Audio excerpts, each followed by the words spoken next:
Boom, baby, we're live. What is up? Welcome to Interview with the Man. It's me, MLD, episode 829. Unfortunately, we have to make a report on file here. Wes Watson has no game and no frame. Wes Watson has been on a pretty bad spiral lately. And look, I talked about this, and I did an episode about this quite some time ago when he was on Valuetainment Money. And this guy, he is something we can all learn from, because I truly just feel bad for the guy. He's the epitome of getting in your own way. And we're going to review two things today. One is a clip of him, which was deleted off of Instagram, where he's publicly shaming his girlfriend, wife.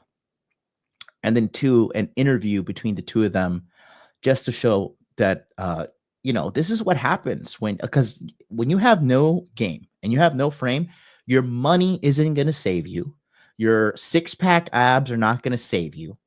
Your clout, all this crap that everybody thinks is essential to getting women, none of it's going to save you. And moreover, it's going to be taken from you by a woman or somebody you let into your life because you have not developed the long-term persisting character to be a man to keep this stuff in your life. This is a 40-year-old man who has neglected these parts of his life, neglected understanding the truth of female nature, and doesn't really understand the highest concepts of self-love, despite him preaching it that he does. By no means is this me taking shots or trying to kick a man while he's down or anything like that.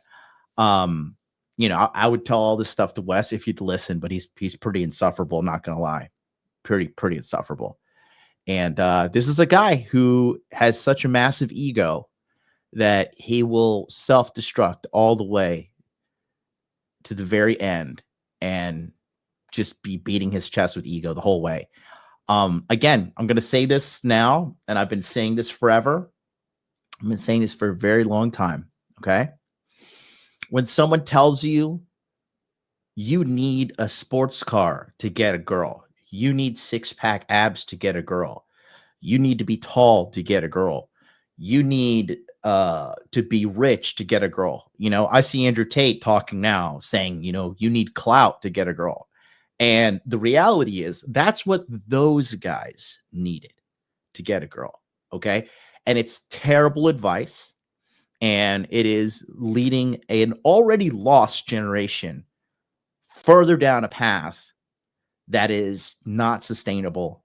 And it's just not good for everybody involved. So that being said, it's going to be a long episode today. It's going to be an in-depth episode today. Because I'm going to be very surgical with everything that I see. We're going to be reviewing two videos. One is a video by a channel called Johnny Bravo Films, who's been actually documenting all this stuff with Wes. Wes recently went to jail because he issued a challenge to anybody to come and fight him or whatever if they had disappointments with him in real life. And then a guy came to fight him, and then Wes jumped him with like 3 other people. So did I meet Wes in Miami? No. And quite frankly, I do not want to meet this kind of guy. No offense to anybody. There's a certain kind of person you got to just watch them burn from the side. Maybe he's got to go back to jail to learn his lesson. I don't know. But he came out of this thing, got to clout, got married to some girl, it fell apart, divorced. Now he's back with another chick. Also terrible situation. It's just, it's a lot to learn from. By the end of this episode, you're going to understand why you need to learn game and why you need to have frame. Guys, there's a reason why I say frame is so important, and you need frame in your life, because if you don't have frame, you will lose everything. You will lose every single thing. Nothing will save you if you don't have frame. And today's episode is a very big example of how Wes has no frame and he's not making adjustments. And because of this, the world's laughing at him. And yeah, I mean, and the thing is this too, at his age, like he's 40 now. I mean, the guy apparently owns Bugatti. I don't know if he owns it or if it's leased or whatever, but you got all this money, but you can't find a single woman to add value to your life and be peaceful and be, just normal. The problem's you. The problem is you.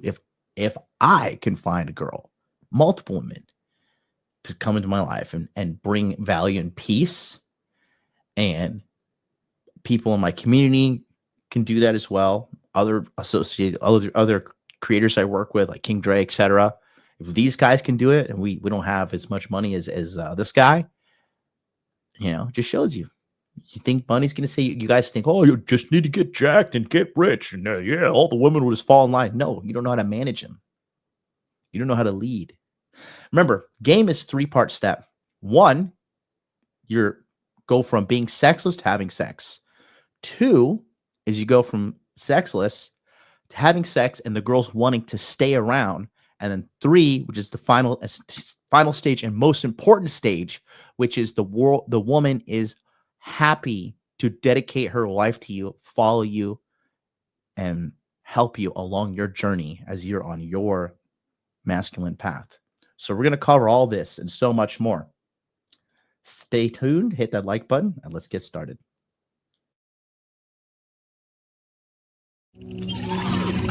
Established.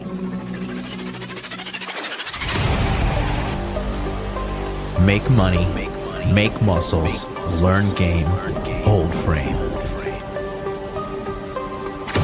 It starts with learning dating, and then you move on to something else to push humanity forward. That is the philosophy of modern life dating.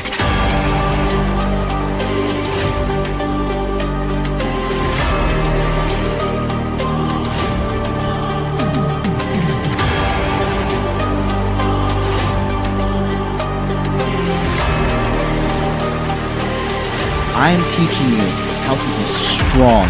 I am teaching you how to be powerful. So when bad things happen to you, you don't quit. Okay, because you don't know how. Because you don't know. No, if I'm not going to explain to myself. In normal conversation where people aren't sitting around and patronizing you because you're loud and obnoxious, and a lot of people don't want to confront you and tell you that. But I'll tell you that right now, young lady. You're very loud and obnoxious and you're rude. You wanted to blow it up and make me seem like something I'm not, and I didn't appreciate that. But that's okay. You can do what you want to do for your content. Oh boy, somebody's triggered. And She's you can do triggered. that. No, Adam sent me a clip.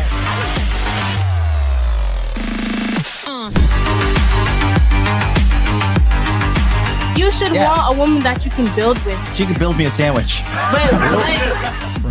My man. It's common sense in every other country in the god world, but here you got to get out of god Venn diagram and be like, hey, don't post half-naked photos of yourself because you're gonna attract predators.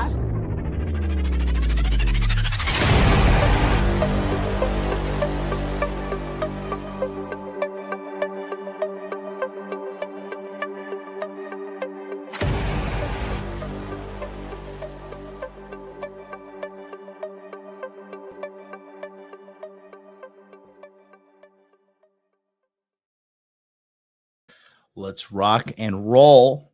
We're going to jump right into it today. It's going to be a long one, boys. And King Dre may be joining us. I just sent him the link. We'll see, because him and I were talking about this earlier today. And again, this is not, I just want to make this very, very clear. Okay, we're not attempting to dunk on anybody, own anybody, one up anybody, belittle this man. I mean, we're just going to tell you, because there's a pervasive and corrosive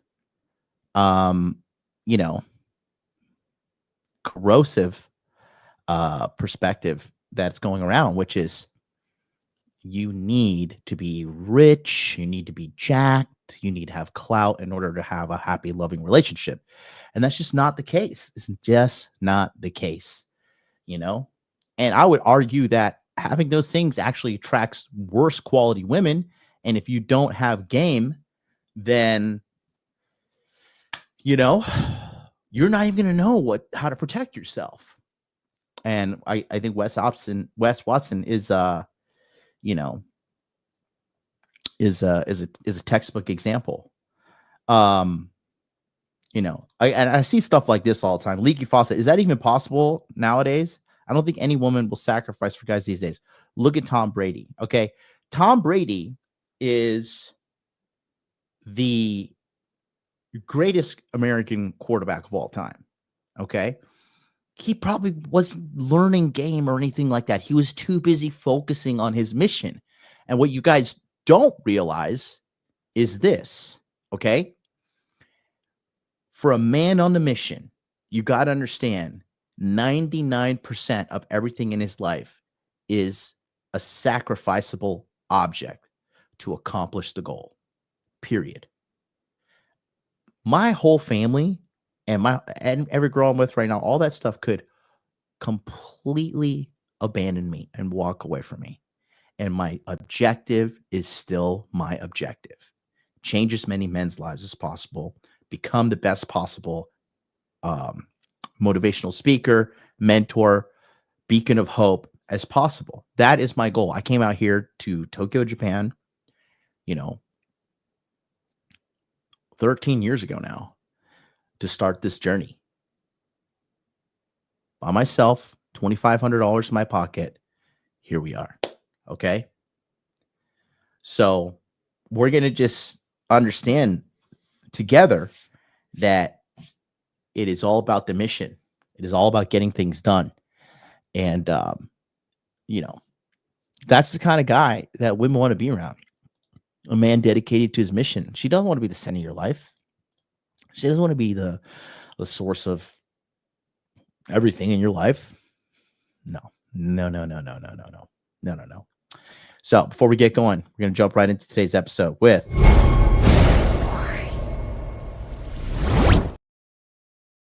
comment review, where I review your comments left. We have 2 days of comments because we don't do comment review on Tokyo Crypto Show. But taking a look here, right, we got to go back to. We're going to go to Jim Broke approaches 100 women. Shout out to you guys. 117 likes, just 2 dislikes. It's pretty good. Mighty Zane, he says, let me just go big screen here. Let's make cold approach great again. Good stuff. Annabelle says, the takeaway for me that being tall and jacked isn't necessary at all. It can even get in your way because you'll get away with more mistakes than learn less. That's a really good perspective there. Whereas someone who's just presentable enough, leads with nothing but the fact that he's a man, will likely develop tighter game in the long run. Absolutely. Absolutely. And this means that every single one can do volume and approach with great success. Yeah, the truth is guys aren't doing cold approach. The average young guy right now is literally afraid of women. They're afraid of women. They're afraid to do cold approach. Okay. This channel, along with Apex Mindset Community, are the best for learning about female nature and game. Thanks so much. Repetition is the key to learning many things. Find out what works and what doesn't. Dime 607 says, I can honestly say my biggest problem is self-hatred. Yeah, you got to work on that. You're doing good, MLD. First approach, had it in the bag. Yep. Joe Vela Malta says, top intro. Thanks so much. Chaos Wolf Ninja says, awesome stuff as always, John. It's Jon, not John. You're absolutely correct. You just have to go and do it. When he was making a chop of himself, I could sense it wasn't correct. And then you said it, John. Yes, true. Thank you so much. Replay gang. I immediately noticed the quality change in camera. Just thought I was seeing. It's not a camera change, just the lens change. But thank you. Great steam, boss. The Lake Show says, let's see. This is good content, John. It shows the totality of approaching women. Even though this dude is solid, he still struggles with approaching women. Truth. More cats just got to be willing to fail, take L's before getting the W's. Very true. Water off a duck's back. Absolutely. No one does anything good to start. You fail forward. like great leadership author John C. Maxwell quips, sometimes you win, sometimes you learn. Absolutely. I know you like Les Brown, and so do I, but I highly recommend John C. Maxwell absorbing his work. Definitely been a game changer for my life, terms of leadership, self-growth, etc. Good vid and content. Definitely should do more vids like this. It'll show cats you ain't got to be good to start. You just have to start to grow to being good. Absolutely. Very good. Owen says, John, especially me, love your breakdown videos. Wish you'd do them more. One of my favorite videos is yours identifying a beta male video. Content like that is super funny, entertaining, but also informative and useful. Thanks so much. This is good. This is great. Guys, I'm telling you, the more you comment, okay, the more you comment and the more you talk to me, because I'm going to read your comments here on the stream, right? The more efficiently I can craft content to help you totally for free. All you got to do is just use this. Type. Okay?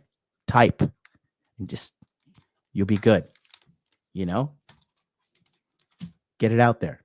All right? Or if you're feeling lazy, use this. Okay? Come on through.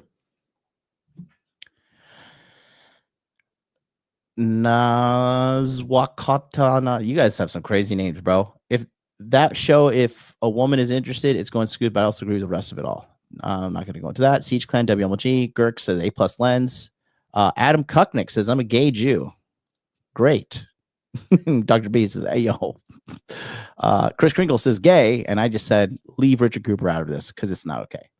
JJ the Waterbetter says, Big Island of Hawaii. Shout out to you, JJ. Always leaving me some super stickers. That's really appreciative on mine. Thank you so much. Oh, then also here, Bitcoin Strategic Reserve was March 7th. So I was wrong.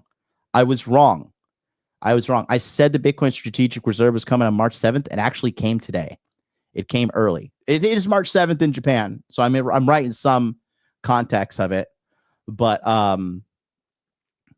yeah, we're live. Bitcoin Strategic Reserve, 95 plus thumbs up, only one thumbs down. BG Tucker says, thanks for keeping us in the loop. Dame Dolo Film says, or maybe Dame, I don't know. Love this stream. Great alpha from the Sol team. This bull run is definitely different from 2021, but I'm here for it. Absolutely. Amish SLV says, this looks like a scam. I'm just going to go ahead and delete that. Always such alpha killer. Thank you, MLD and Crypto Chad panel. Definitely would be interested in a paid crypto course with y'all. It's coming. Great show, guys. Excellent panel. Excellent alpha. Keep up the great work. See you next week. AZ Marine says, let's go. Anya Liano. Oh, no, this is a scam. Vast 1039 says, perfect stream during my gym pump. Money muscle game frame. Thank you so much. Unbelievable persistent. XRP $5 by October. Double your money. DS, let's keep an eye on the BTC mempool. If the fake identical UTXO consolidation transactions stop and empty blocks are mined, BTC should collapse. Bitcoin Cash should flip BTC within few. Okay, no, it's not. This guy is persistent. This Dave 125 Hex Pulse. Okay, you're getting banned because I just can't. Keep watching though, Dave. Sheikh Harak. At time, this shit is literally the meme. Astrology for man. What a clown. Whoever's doing that analysis, keep things simple. All people need is just your eyes and a few horizontal lines. Well, he's not wrong. Oh yeah, then this is a scam account, scam comment, and then that's a scam comment. So that's us. That's us here. 4. Bro, StreamYard's tripping out. They need to update this. So yeah, let's jump right into it. We're gonna do the. Let me take a note here real quick. We're gonna jump right into this. If you want to be featured on comment review, leave a comment. Doesn't matter what you say. Ideally, be nice because, you know, don't be a D-bag. But yeah. Okay, cool. Just making some notes right now to update things later. Let's jump right into it. So we're going to cover what's going on with this guy. It's a lot of just Oh man, it's just a lot. It's a lot to cover. It's stressful for me, man. You know, couple of things that are just like, I don't know. Uh the thing about Wes is this guy has a massive ego, okay? And I know a lot of people are like, you got to have a big ego to succeed. No, you don't. No, you don't. No, you do not. The larger of an ego you have, the more you're going to fall, the more you're going to crash and burn. Okay.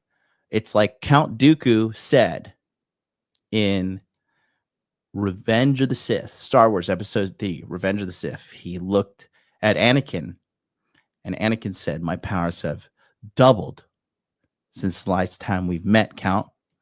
And Count Dooku looked at him and said, good.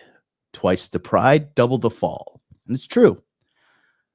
Icarus flew too high, flew too close to the sun. And right now, man, it's wild. It's wild. Again, this right here is a mentality, and it is what it is, but this is a loser's mentality.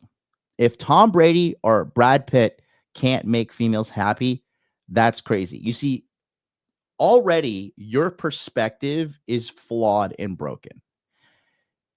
When you're in a relationship, okay, first of all, if you guys are looking at celebrity relationships as like the end all be all, you are lost. You are already signaling to the world you don't know what you're talking about. Secondly, okay, you guys don't understand women, and you're thinking from a man's perspective what women want, because you want to be rich, you want to be successful, you want to be famous, you value those things, and you're like, oh, well, I'm not rich, I'm not successful, I'm not famous, I don't have these things, I want these things, therefore women should want these things. You're just telling me you don't understand. You don't understand women at all. Period. Like point blank, game, set, match. It's over. You're cooked. Sorry. Okay? You don't know what you're talking about. You're thinking very, the problem with the younger generation of you guys now is you guys are very feminine, right? Like that's why this whole looks maxing thing is so prevalent, because you're thinking like a woman, right? Women sit around and wonder like, oh, am I pretty? Am I like, how do I look? Am I adorable? Am I cute? Help me. Right? A man, you know what makes a man attractive? A man on a mission, a man who is hell bent on accomplishing a goal. That is what's attractive to women.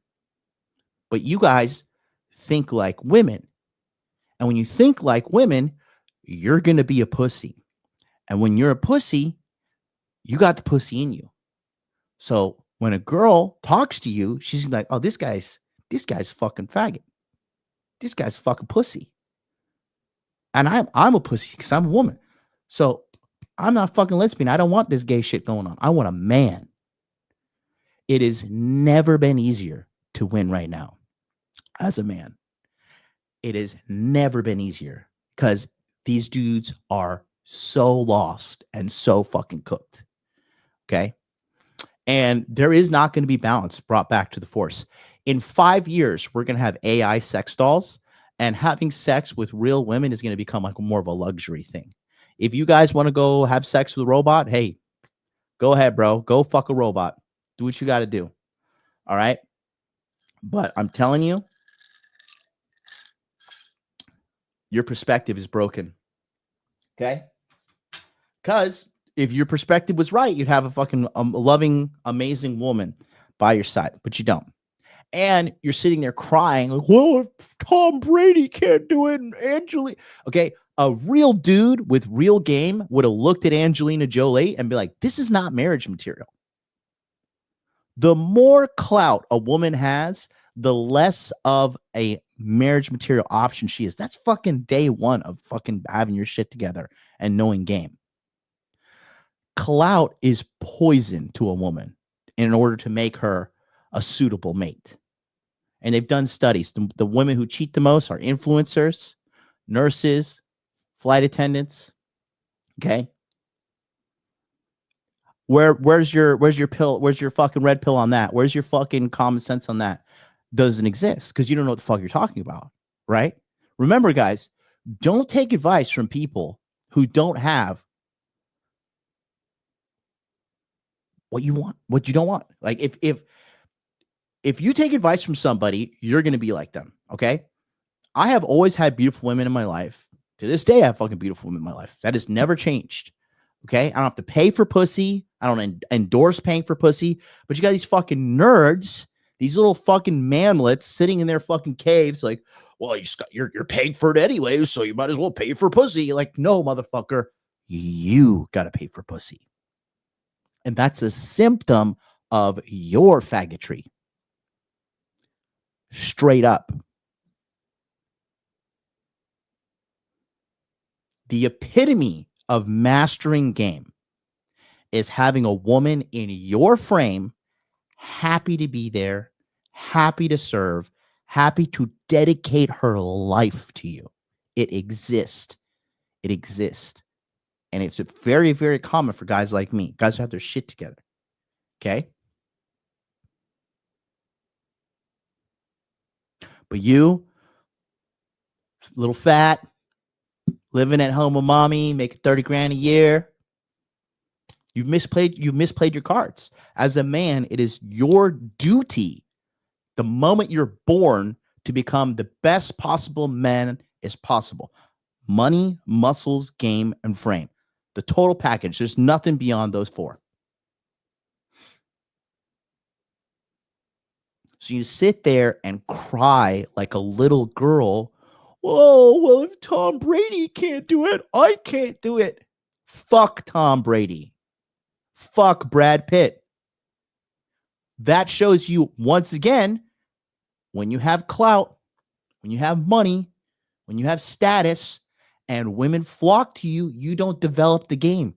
You're like a trust fund kid. Nobody fucking respects you for the money you got because you didn't earn it.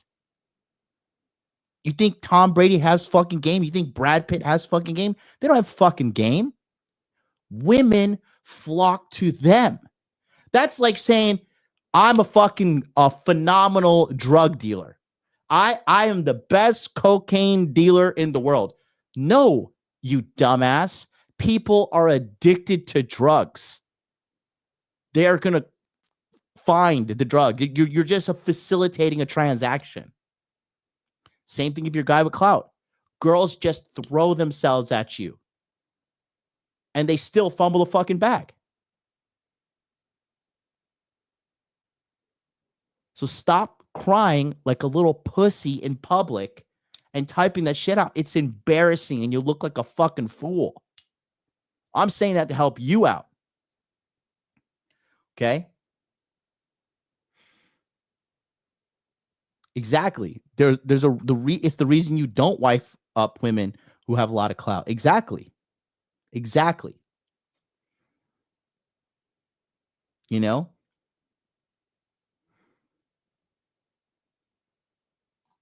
So let's jump into it.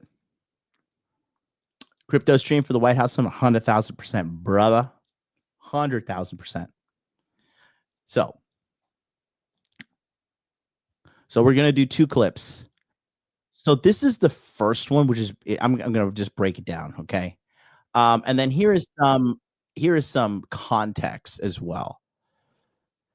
We're going to just jump right into it. This is to a YouTube channel called John Bravo Films. And he posts this. And we're going to jump right into it. Take a look.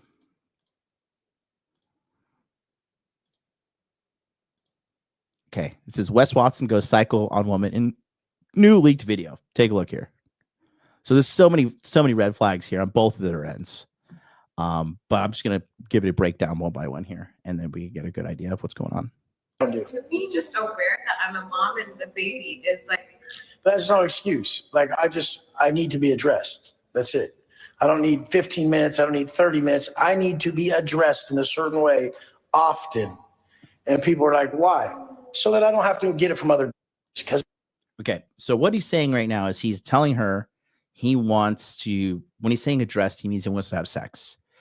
And she's consistently just saying, I don't want to have sex. I don't want to have sex. I don't want to have sex. So this is a private relationship problem. And he immediately pulls out his phone, starts filming himself, and then starts to publicly and digitally shame this woman for not falling into his frame, which in itself is a very kind of like, this is just beta male behavior, quite frankly. Okay. Because he's whining about not getting his way. If you want to be an alpha male, and if you want to be a guy that people respect, you don't throw a temper tantrum when you don't get your way. You go find somebody that will give you what you want. So I'll just give you the synopsis of this video right now.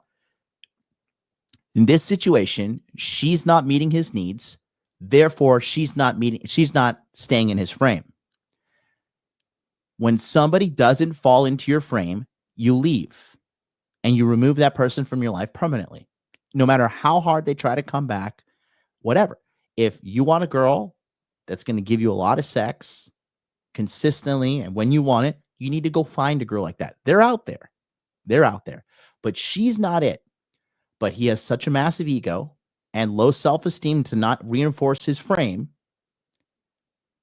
that he's pulling out his phone and publicly shaming her. So that's another thing. You don't put your relationship issues and drama out there for the whole world to see. That is very immature, very stupid, and it is like this is high key fucking narcissistic behavior. I know every girl likes to say that shit, but this is actually narcissistic behavior, shaming her to change and to be somebody that she doesn't want to be. Because if she likes you guys, she will change for you. If she likes you, she will do things for you. She's going to make your life easier. If she don't like you that much, she's not going to fucking change. But Wes Watson has a lot of money, and she came to him when she was broke, and now she'll put up with this shit in order to just have access to his lifestyle. But believe you me, I know she's planning an exit, and they've broken up a bunch of times too. We're going to break down another episode where they have a whole relationship, a 1 hour long podcast right after this one, but we're gonna break this down real quick. Because I'm going to get attention from women, and that's what I'm going to do.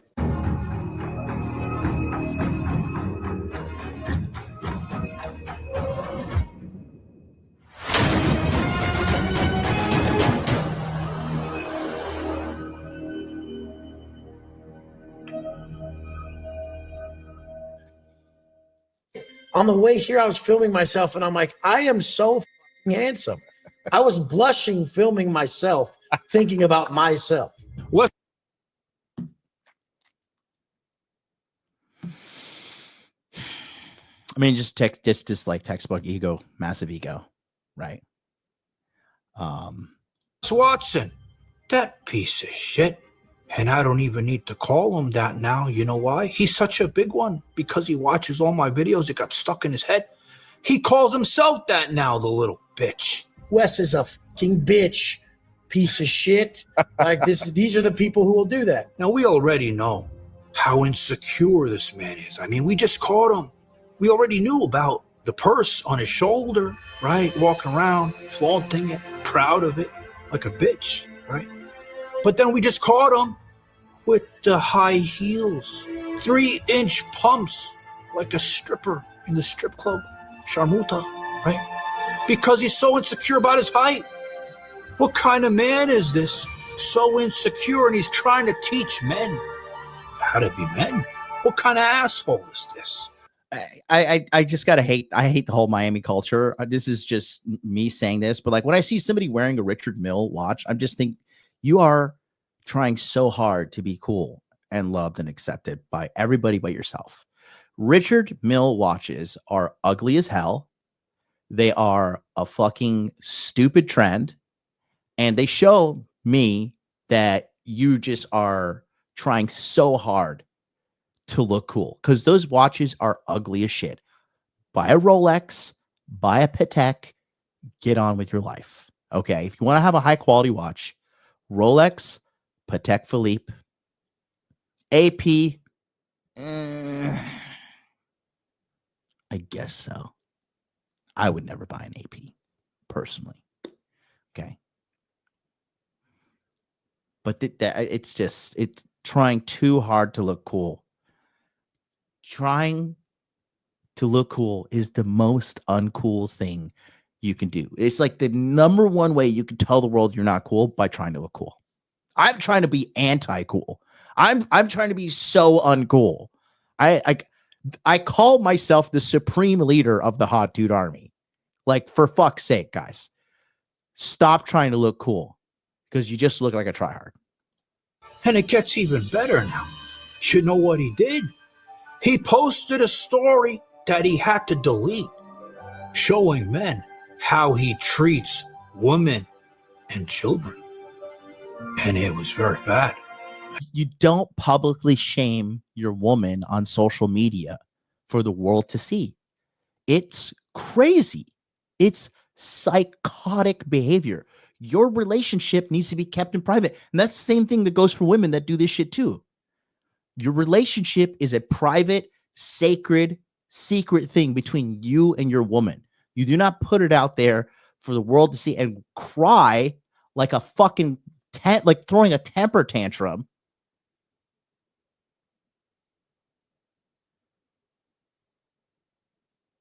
Just to show the world I'm with a girl that won't give me what I want. Oh, so you're a fucking sucker. Women look at that like, oh, well, this guy's fucking dork, first of all. Second of all, every girl in the world now thinking, this guy's an abuser, this guy's an abuser, this guy's an abuser. And now, I'm going to show it to you. The main key to a healthy relationship is if your partner addresses a need that they want, you do it. And you don't It's argue. not that I didn't want to have sex. It's just not all the time or when you wanted to. When I come in the goddamn house or when I'm around to make sure that she shows she's attracted to me. And she doesn't really do it. That's a problem we have. What do I do? But for me, having a new... I think it's funny how he's trying to give relationship advice when he has nothing but a track record of terrible relationships. Like, if every relationship you've been in, guy, sucks, then you suck. That's on you. He's blaming this girl, but it's on him because he's the man. Baby, and what do you want me to do that? Have sex with me when I was like, I have all these things. The baby is like, I need to be addressed in a certain way often. And people are like, why? So that I don't have to get it from other bitches because I'm going to get attention from women. And that's what I'm going to do. So you guys remember when he went to jail and his real Sharmuta, the big one, she left him. Well, the next day, it didn't take that long. His ex with the kids, 3 kids, she's not in a good financial situation, right? All of a sudden, she moved in. And all in on his Instagram, he's posting pictures with the kids showing he's a good family man. He loves kids. He's gentle. All because he's trying to clean up his image because we know he has court coming up. And he doesn't want to go back to prison. So this is all a plan to make him look better. But how's that plan going to work if you're showing on camera what you're doing for real to this woman and her kids, which I'm going to show. Somebody says, wasn't she an escort? I think that was his previous Shut up and take my money. girlfriend. But I think this one, she was just a stripper. David Jones says, Wes looks like a gangster in prison. The only thing missing is a harem of bottoms that pathetically worship him. And he probably keeps his sock on during the deed, which is tacky and ghetto. Jesus Christ. Thanks for the $20. Show you in a moment. But first, right after she moved in, Tate thought it was a good idea to go do this podcast, him and her, and they talk about a lot of things. But notice that stupid tattoo of what he likes to do, suck dick, tattooed on top of his head that I showed you in last video. Notice from the front, he looks like a comb over, like, you know, those old men. They got 3 hairs left. They like this stuff here is just like, I don't get it. Like the excessive brands, the multiple gold chains and stuff. Like, it's just, I don't get it. It's just, to me, it's just symboling you're trying too hard.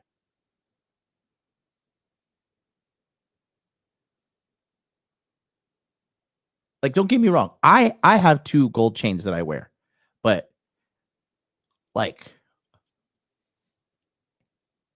it's a big difference here. This is tasteful. This is tasteful. Okay. This is just too much. Way too much. comb it over to try to style it. That's what it looks like. Did he think this was a good idea? Well, now look at this part when he talks about putting it in a woman. And I mean, I don't know if you're going to have to cut this or not, but I really, when I'm, I can't really bust a nut in. It's really hard for me. How often do I actually bust a nut when we're, and it just, 1 out of every 5. So I don't know if I really am not fertile or if it's me not trying enough, but I'll chase her around and try to have sex, or I'll. He's probably circumcised. That's a big problem for the guys that are circumcised. I mean, if you're uncircumcised, sex feels fucking great. I have no problem ejaculating. Sit there stewing that like, oh, but this chick's not like just jumping on me right now. Like I'm the king of the fucking world. Like what the fuck is going on? Yeah. And so that's ego right there. I'm king of the world. Why is she not jumping on me? Because he doesn't understand. This is why I say he has no game. He doesn't understand what women like. He is thinking, I'm successful. I'm rich. I'm jacked. I have clout. Why don't they fucking like me? That's a logical approach to game, which doesn't fucking work. And that's what the average guy thinks. You have to elicit feelings out of her. You have to make her feel a certain way, and then they can't help themselves but want to be with you. That's the truth about game. You know, he is so thinking like a logical person. He probably has like his EQ is like minus points. The bottom line is this. Okay. He doesn't understand game. I don't know if it's because he's been locked up in prison for 10 plus years and he's just been surrounded by guys. And yeah, I don't know. And then I heard there's a rumor going around that he likes to get pegged too. There's a lot of weird shit going on here that he needs to go talk to Ryan Fowler and have massive hypnotherapy services. That's what he needs to go. He has a lot of unresolved trauma. That's the bottom line here. This is a guy with really bad frame and really, really, really, really bad inner game. Okay. That's the bottom line right here. I won't say nothing and I'll be worried about it. Like I need to fuck right now. Like it'll just be all up in my head, consuming my mind. So I'm sitting there and I'm watching and I'm like, what's wrong with this guy? You know, what happened? Why can't he nut in a woman? And it got me thinking. You remember prison, 7 years. We know what he loves to do in there. I'm not even going to get into it in this video. We already know what he did with the men. It was tight, right? He put his thing places where you shouldn't really put him. Is that real or is this guy just talking shit? This is a lot to unpack. I just saw how bad he was treating this girl. Well, he gets out of prison. He goes and he starts sleeping with women again. He puts it in and he realizes he's desensitized from it. So he can never enjoy a woman anymore because they're never going to be as tight as what he's used to.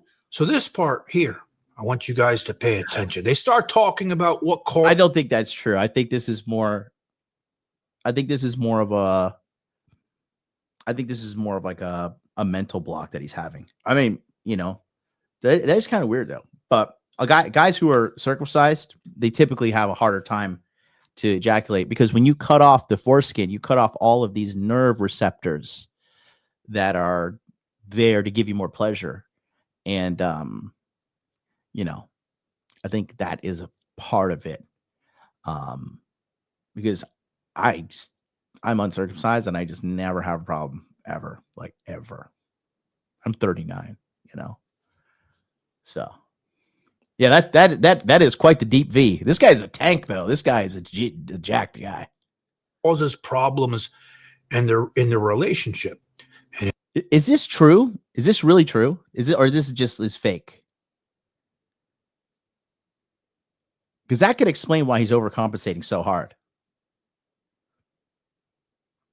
Is this true, or this just rumors, or this is just like people talking crap on the internet? it always seems to be stemming from him wanting attention, his insecurity. So I want you to watch this clip and pay attention to what they're saying here. And what was the root cause of your last big fight that led to? I won't give her space. Well, I would get dysregulated. I have the kids. I have all these things. What that means. Yeah. When when you're dysregulated, it means that your nervous system is in a fight, flight, or freeze. But for me, having a new baby and with him being dysregulated, or you wanting to have sex with me when I was like, I have all these things, the baby, I would. That I'm in another room wanting to have sex and feel that I'm stewing about it. It would bother her. He has strong energy. I can. She has such strong energy. She'd be like, I can sense you're in California wanting to have sex, motherfucker, and it's pissing me off. Stop it, homie. No, I would tell him. I would wake up out of my sleep and be like, stop. I would say things to him because I could feel him. Let me tell you something. Okay. When a girl is saying she wants space from you, it's the beginning of the end. It is the beginning of the end. Period. Okay. When a girl, dude, guys, when a girl, let me explain this to you guys. All right. When a girl really, really, really loves you, she cannot get enough of you. Okay. When a girl really loves you, she will smell your hair. She will smell your armpits. She will sniff your neck. And she'll just be like, oh, like, I love you so much. I can't get enough of you. Like, they initiate the sex. They are the ones, they cannot stop being all over you because they genuinely are interested in you. They're genuinely into you. They cannot, like, there is not enough. Okay. She stalks your social media. She is trying to see who you're texting. She wants to know your schedule. She wants to be there. If you're like, babe, I need you to go home. I got to cook and clean. She's like, I can cook and clean. I'll start right now. What do you want to eat? I'll go get some cleaning supplies. Like, they are just on your jock. And this is an example of her saying, I just need some space. She's basically saying, I just don't like you. Okay. So there's that. When you're connected to someone, you can feel them very intense. And I could feel his energy so strong, even if I'm in the other room. Now, after watching that, look what happened last night. This idiot, like a moron, he posted this, abusing women and kids. Shout out to you, JJ, the Water Bear Oracle, $2 super sticker. Thank you so much. You are beautiful and amazing. Thank you, thank you, thank you. I'm hearing all these rumors in the chat. It's just like, it's not like, but is this confirmed or not? Wes doing it with dude was not confirmed, but he's always talking about hooping his paperwork, aka sticking it up, you know where. Oh Lord. Yeah, exactly. Not more men anymore says, when my ex told me she wanted to crawl in my skin when we cuddled. Such a sweet compliment. Yes, they cannot get away. They cannot get enough of you when they love you and they're into you. And her saying she wants space is basically she's with you, but she is getting ready to leave. Okay, getting ready to leave. Period. On the camera, putting it up on Instagram, then shortly deleting it. Watch this now and notice it stems from him not getting the attention that he wants. The main key to a healthy relationship is if your partner addresses a need that they want, you do it. And you don't argue about it. And you don't tell them it's not significant. Like, I tell her to fucking greet me when I come in the goddamn house or when I'm around to make sure that she shows she's attracted to me. And she doesn't really do it. And that's a problem we have. So again, he's saying you need to greet me when I come now. So listen, again, Again, if you're dating a woman, a good woman that actually likes you, when you walk through the front door, she's going to greet you. She's going to walk to the front door and be like, hey, how are you? I love you. I have never, ever, ever, ever dated a girl and called her my girlfriend, and she has not come to the front door as soon as I walk through the front door and greet you. It's the lowest form of appreciation, respect you can get as a man. And the fact that he can't get that from her, that's why he has no frame. Okay. Because real quick, okay, let me just break this down for you guys. Okay. I'm going to draw something about frame, because this is a learning episode. I'm not trying to take shots at Wes. I'm just calling it objectively. And as a man, you know, if Wes were to see this, you just got to accept the facts. Okay. And I already know how he would say something. What the fuck would you know? You're just some fucking guy in Japan. You show me your bitch. What's the bitch that you got? Rah, rah, rah. I'm like, well, listen, I'm not here getting fucking clowned on 24/7, 365 for not having frame. And my girl's not out of pocket making me look like a dickhead. Okay. But let me just break this down for you guys on the whiteboard. Okay. So here's the thing. We're going to talk real quick about frame. Okay. Now, frame. Okay. So let's make the frame box. Okay. So here's the box of frame. Okay. And you are within your own frame. Okay. Here's you. You're a nice guy. Right? And you have a set of standards that protect you from the outside world. Okay. Now, what a lot of guys do is they meet a girl and they say, hey, join me in my frame. But the girl's like here. Okay. She's got 1 foot in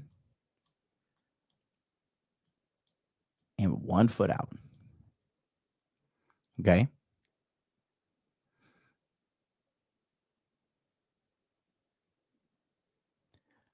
This is exactly what's happening with them. She's halfway in and halfway out. But that's not okay. Your frame means nothing.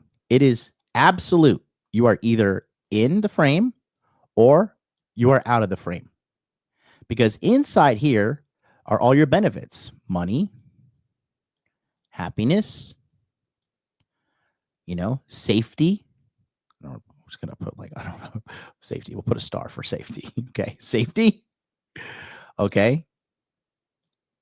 All these good benefits of your life. Shelter. Put a house. Right? All of these benefits are here. But in order for her to get this, she needs to be all the way in. Because here's what's happening. Frame is the ultimate form of self-love and self-respect, which is ironic because this is all he talks about is self-love and self-respect.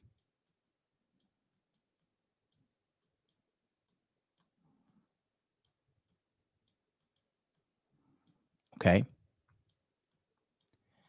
And if you do not defend your frame, you are not defending your self-love. You are not defending your self-respect.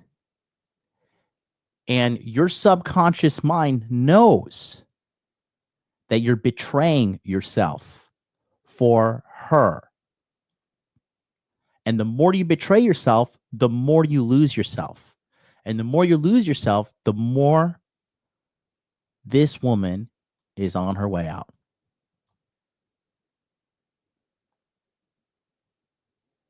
Who doesn't want to be with somebody that doesn't respect themselves, right? Who wants to be with someone who doesn't respect themselves? Who wants to be with someone that doesn't love themselves? But he's forsaking himself. And why is he doing it? You know why? Because he says, she's hot. She's hot. She's hot.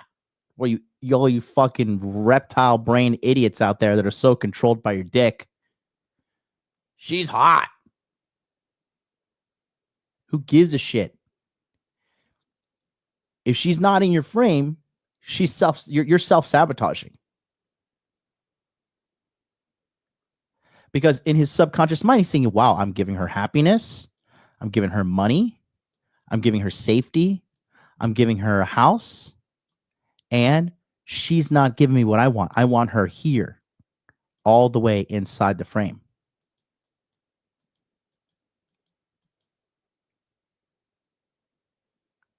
Because when they're not in your frame, guess what? They don't respect you and they don't love you.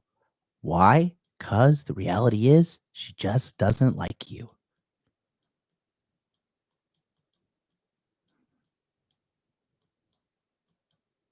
That's the truth.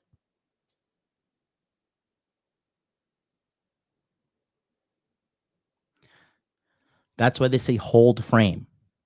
Frame is for you to establish, and frame is for you to enforce. And if she doesn't do it, then you have got to go. Because what he's doing is he's shaming her. Oh, you stupid. You're not giving me what I want. You're not giving me this. You're not doing this. And he's trying to shame her, which is an egotistical and narcissistic thing to do. Nobody has to adhere to your frame. But if you want a relationship that's going to be happy, healthy, you need to find a girl that wants to adhere to your frame. And then you build and you level up. But right now, guess what? She's leveling him down. All this bad press and bad media, everything has been coming from him being sexually frustrated and being humiliated by all the girls that he's with. It's very simple. Nothing more, nothing less. That's just it. Okay. That's it. Exactly. JM. Only a man who hates himself would put up a woman who treats you like your nuisance. It's not that he hates himself. It's that he doesn't love himself enough. Okay. He thinks all I need to do is fight and berate her and break her down and assault her verbally. Then she's going to come into my frame. But do you want that? Do you want somebody that you have to beat down and yell at and fucking scream and shit to be in your life and to be part of? No. Go where you are celebrated, not where you are tolerated. Okay? If somebody cannot see your value, then that's not the person for you.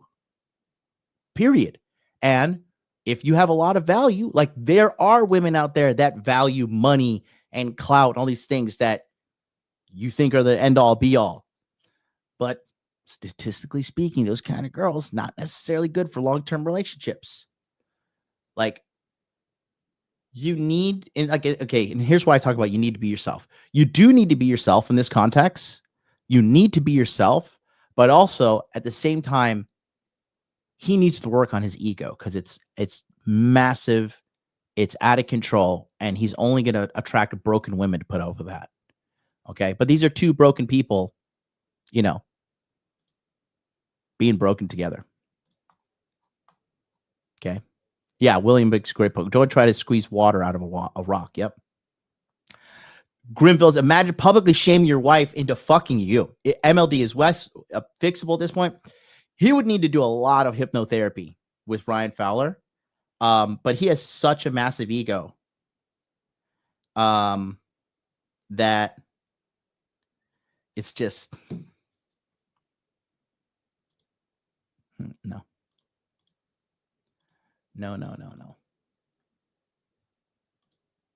Greet you?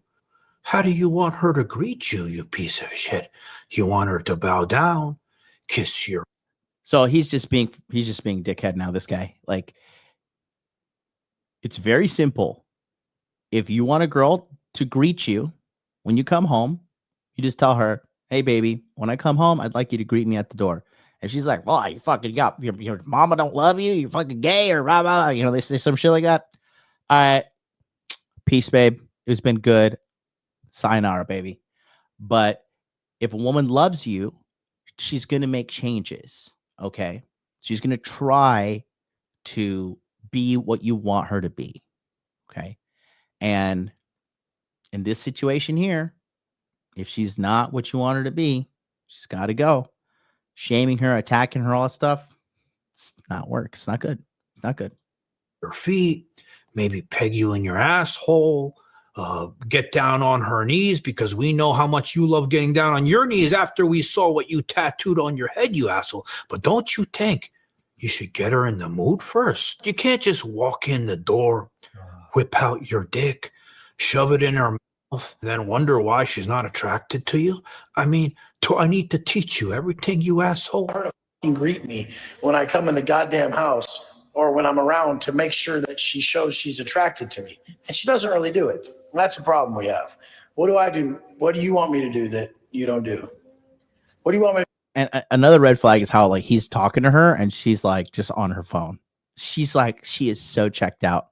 I literally think she's just sticking around for the financial comfort and everything that he brings. There's maybe part of her like loves him or whatever, but he is doing his best to push this woman away. I'd like to hear the opinion of the chicks in the chat. I'll put it up on the screen, but I really think because she's got babies and she's just thinking, I got to take care of my babies. I got to prioritize my babies. I'll stay around this psychopath until I could figure my way to get the hell out of here, because no sane person would tolerate this kind of shit. I do that I don't do. To be just aware that I'm a mom and the baby is like, that's no excuse. So, and then she knows she's being filmed. She's like, I'm just going to go I'm a mother, I'm a victim, play the baby route. Cause she's poor thing, man. Like she's got to like publicly defend herself to his, social media audience. And she's smart. Women are very socially aware. And she's like, well, I have the baby. So you hate babies, right? Brooklyn is in the chat. She says she's making an escape plan for sure. She's done. Yeah, very, very true. I swear to God. And you're gonna break down more. We have got more. We got way more, boys. Like I need to be addressed. That's it. I don't need 15 minutes. I don't need 30 minutes. I need to be addressed in a certain way often. And people are like, why? So that I don't have to get it from other bitches, because I'm going to get attention from women, and that's what I'm going to do.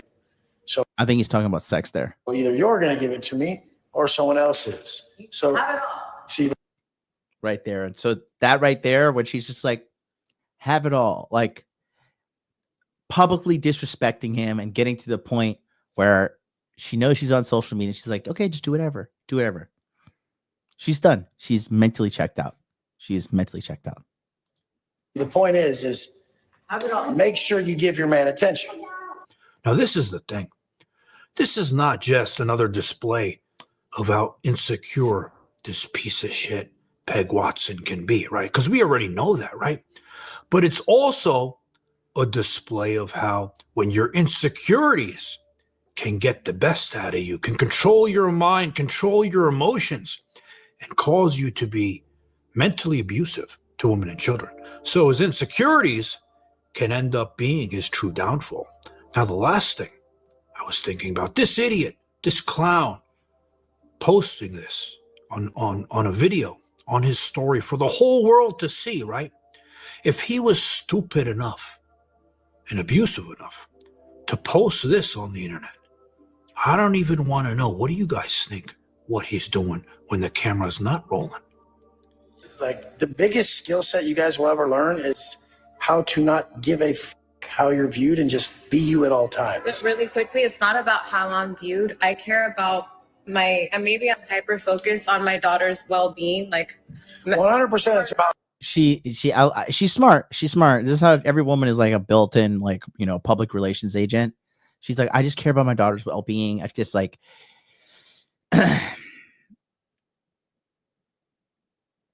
he is right in the sense that you should be yourself, but also that's a way to attract people who are going to tell you, hey, you're an asshole, and like you need to change.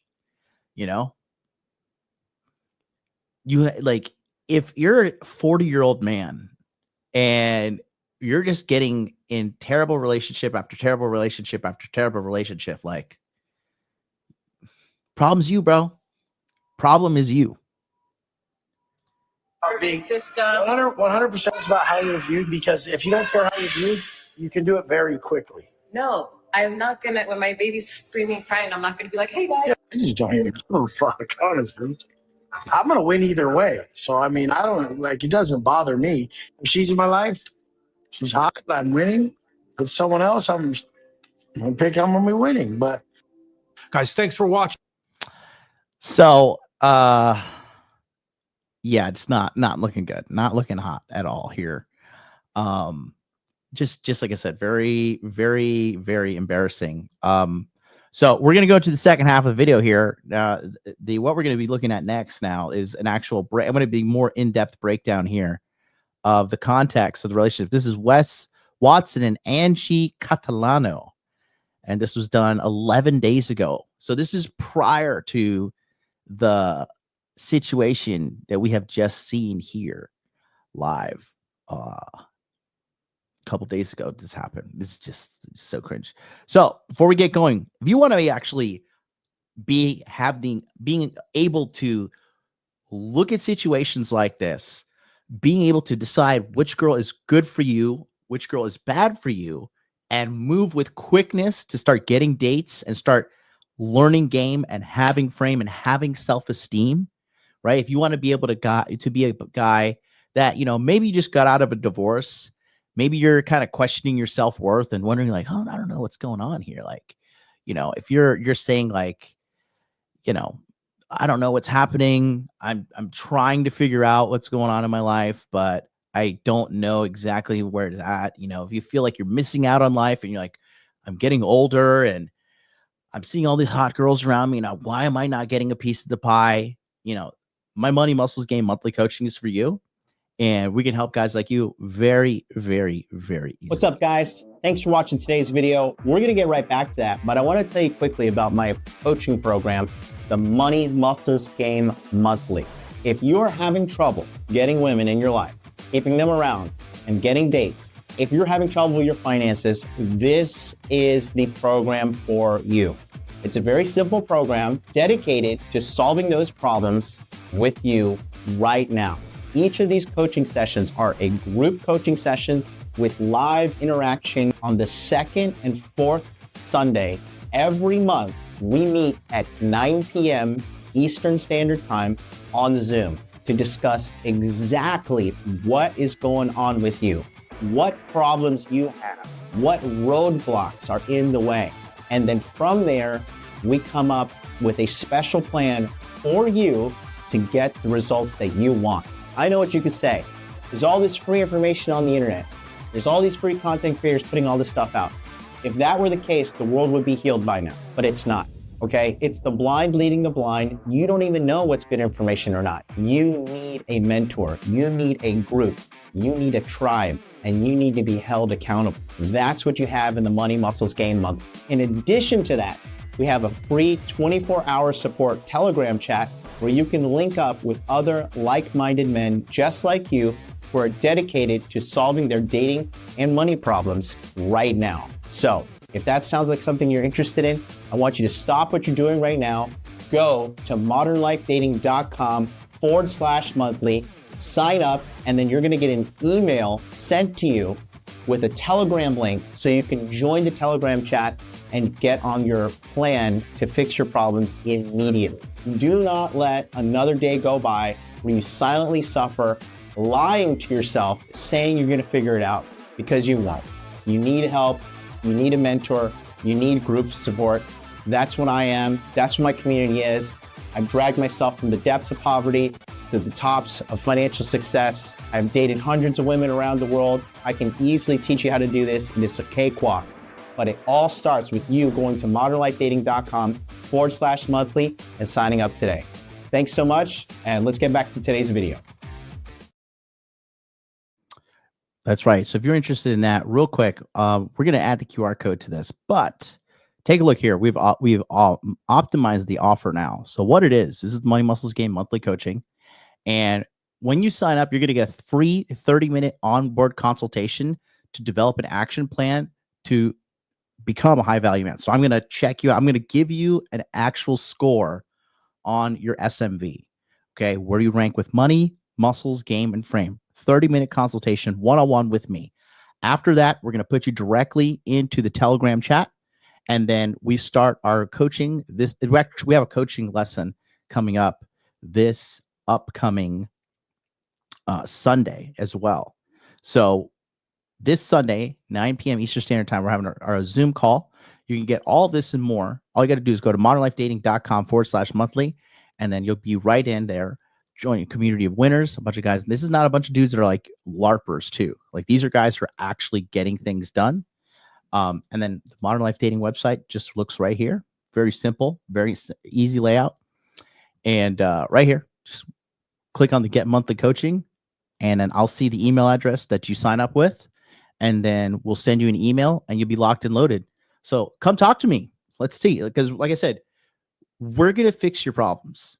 Okay. Like I said before, if your guy just getting out of divorce, if you're questioning your self-worth, if you're feeling worthless, if you're feeling like jaded about life, you're like, I could never get it. I've tried all these programs. I've tried all this success. I assure you I'm better. Okay. I have a gigantic database of proof as well. Look at the chat, look at the comments, look at my followers. All right. Don't let another second of your life slip by. All right. If you sign up during the show, I'll get an alert and I'll shout you out. Link is in the chat. Link is in the description box below. And let's go to the second half of today's episode. How are you guys liking this? Am I doing good? What would you like me to comment on more?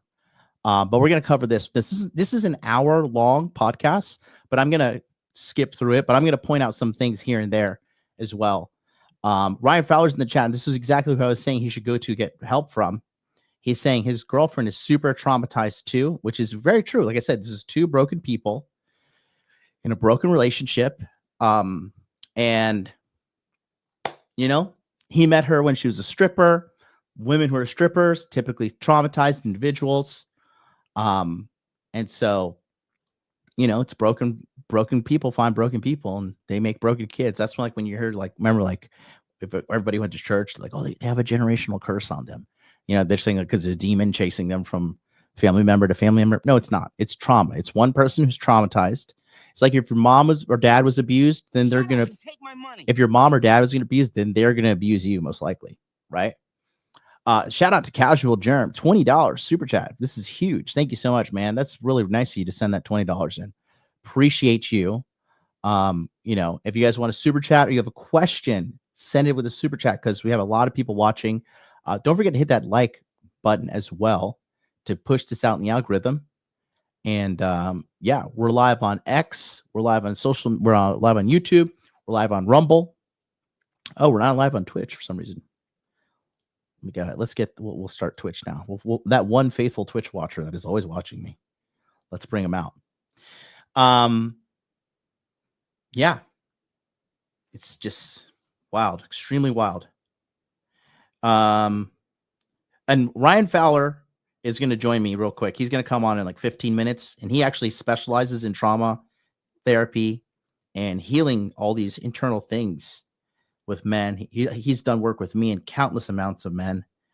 I'm going to send you. He's actually requesting the join link right now. But I really think it's so great to bring in an expert as well, just so you can see what really we're doing here with Mike Rand and for you guys who are kind of watching, your kind of shadow watchers. You know what I mean? You can get a real good idea of what we got going on with my community and how we heal people. Okay,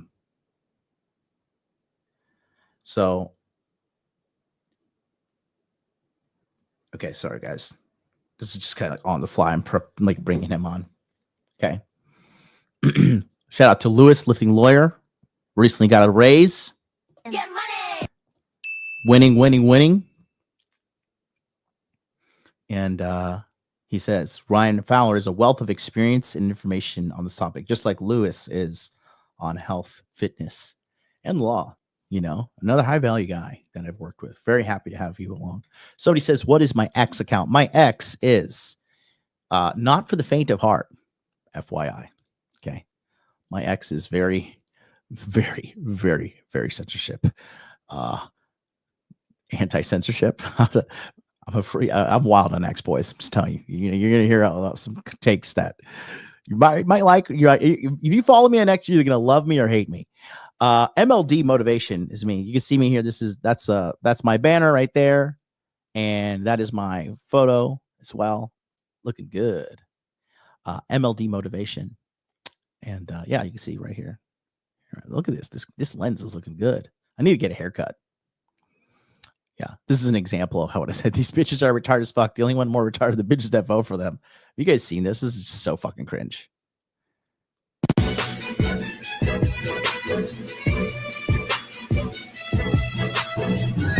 I can't even play this. Shut up and take my money. This is just so fucking cringe. But yeah, if you want to see that, code G Money sending me $2 on the scale of 1 to Wes. How bad is my ego? Honestly speaking, I would say you're like a 7. You are a 7. And welcome aboard, Ryan Fowler, my great friend. Yo. How are you, buddy? I'm good, man. We're on my Saturday show. We are doing a series on narcissism right now, and there's a lot of that going on with these people, man. Do you have a microphone or anything that you can connect? You're kind of coming in. Hello. Can you hear me okay? I think maybe your microphone is not on or connected through StreamYard. Through the settings, because I think your because the laptop one is automatically connected. But yeah, guys, we got Ryan Fowler in here. Let me check. Yep, go ahead. It's just the settings at the bottom. Don't worry, I'm tech support like Elon Musk. Yeah. But yeah, we're gonna cover this because it's extremely important topic, I think. Because can you hear me at all? We can hear you. It's just like very muffled and echoey. It's coming. It's definitely your laptop. I'm on my desktop. Hold on though. Yeah.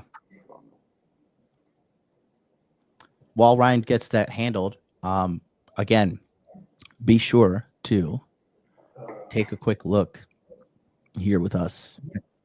Oops, we're going to cover this in a second, but yeah, there's just yeah, I mean, like I said, I honestly, I think I will say this. I think Wes's heart is in the right place. I do think it, but his communication style and, you know, he's successful because he's a very strong personality and he does have a lot of receipts for success. But the problem is the delivery of that is just, it's just atrocious. And with the situation we have here,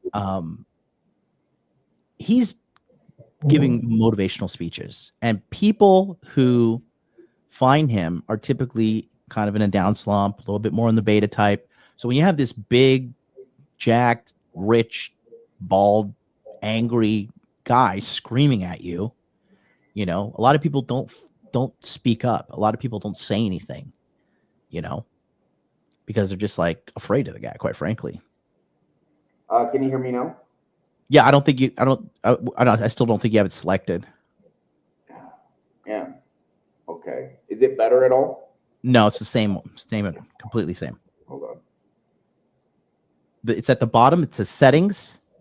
Okay. I'll go in, I see settings. I'll go into settings. Click in settings, then click on audio, and then click on microphone. It's a drop-down box. And then select the name of your microphone. Okay, gotcha. And you should be good.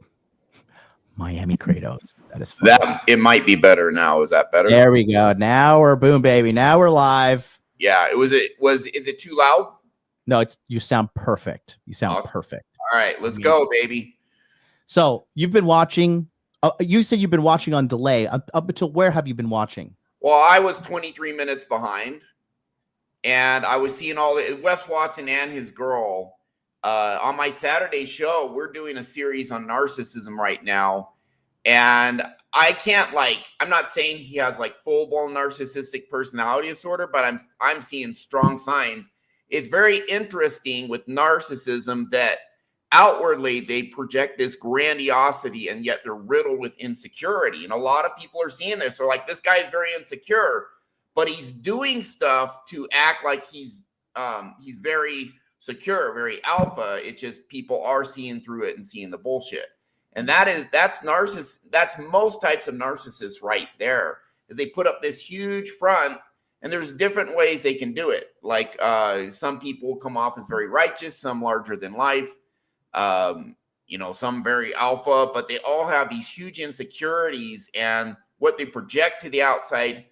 When I say I'm not talking about projection in the psychological sense. What they are showing to the world is a false version of them to try and run as far away as possible from their insecurity. So what's the opposite of insecurity? Larger than life, super successful, baller person. So it's literally their defense mechanism to get away from their insecurities, but it doesn't work. Not really. And so there's all sorts of problems that come with these type of defense mechanisms. I mean, these people have lives of drama and chaos. Things constantly blow up in their face. That's and, again, you see him, bragging about his gold rims on his Bentley or Rolls Royce or whatever it is. And it's like, man, why are you so try hard trying to convince everyone how awesome you are? It is their own code from deep insecurity that they feel insecurity way more than your average, so-called beta male nice guy. They feel it way worse. Yeah. And they constantly have to behave this way to cope with that. I think most people who look at him after a while, they're like, there is seriously something wrong with this dude. And his girlfriend too.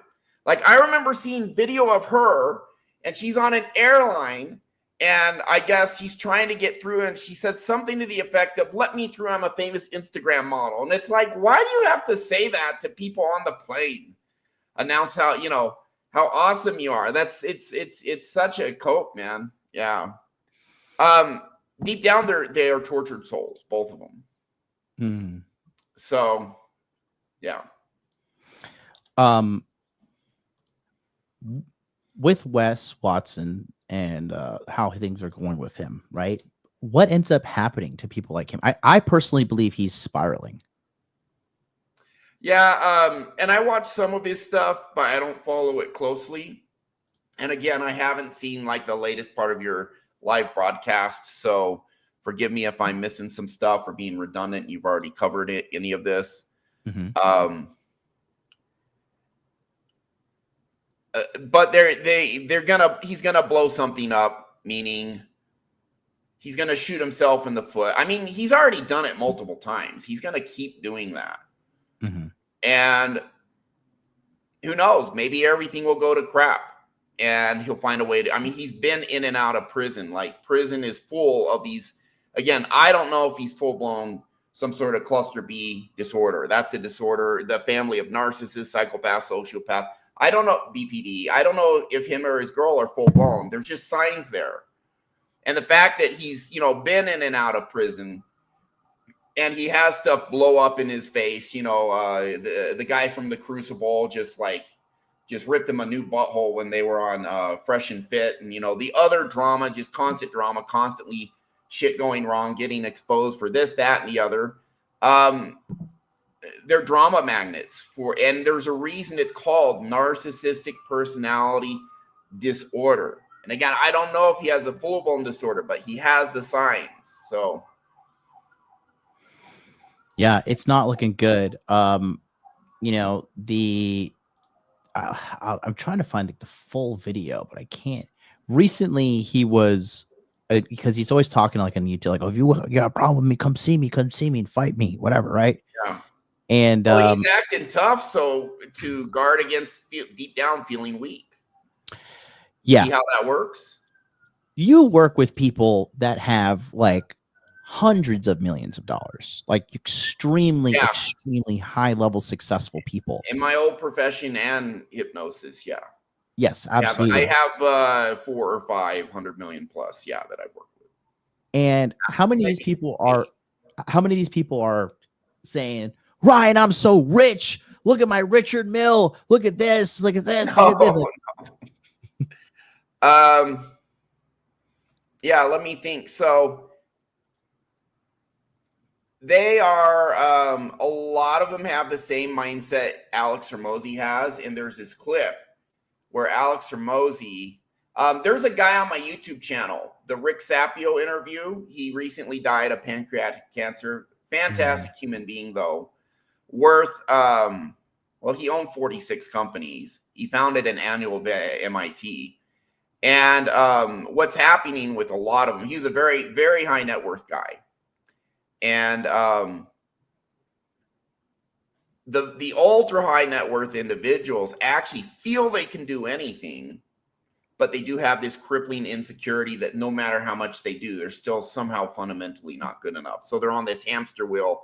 And what happens is emotionally healthy people, some of them will say, yeah, I do want to get rich. That'd be awesome. Once they get to 10 million, then they go off to Cancun and vacation, or now they're spending more time with their family because they got the success. Now they want more fulfillment and meaning, more, time with their family, et cetera, et cetera.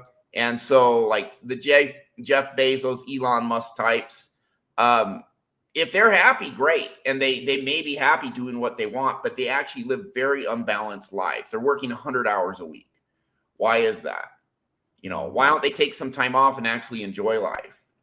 Well, because they're on this hamster wheel. But these guys are not, I don't know any of these 100 million plus clients that felt a need to brag about stuff.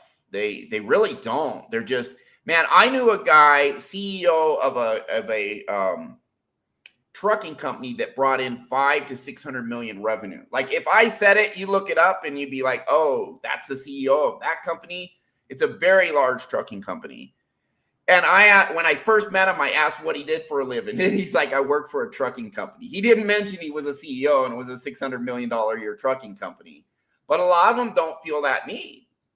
They are working very hard. They do have insecurities that make them work unusually hard. But they're not flashing stuff around. That's not what gets them off. They are way beyond that. Yeah. Yeah, it's like I said, I got a couple clips here I want to pull up real quick and just show you, kind of give you a little bit backstory of what happened recently. Yeah. Okay. I would say full-blown narcissists rarely get to the ultra successful because their internal stuff is way worse than these ultra successful people, and it keeps them from getting at that level, even though they want to be there. Yeah, go ahead though. Yeah. Well, the thing is with with what's been happening with him lately is he's been he's been calling out people. So I think it's been taken off the internet, but I'm just going to show you two clips here real quick. Okay. So this is part of it where he's been calling people out. So this black guy with the dreadlocks here goes over to him and he has his phone in his hand because he's going to film the interaction. Okay. Sets it up right there. And this is Wes Watson sitting here on the bench with his 3 goons. Yeah, in the background, I see that. Yeah, right there. And then he goes out there and calls him out. And he's like, you've been calling me out, blah, blah, blah. And he pushes him. And then, so that's that. And then the clip got cut right there. But then there's a second part right here. And then next thing you know, this happens. And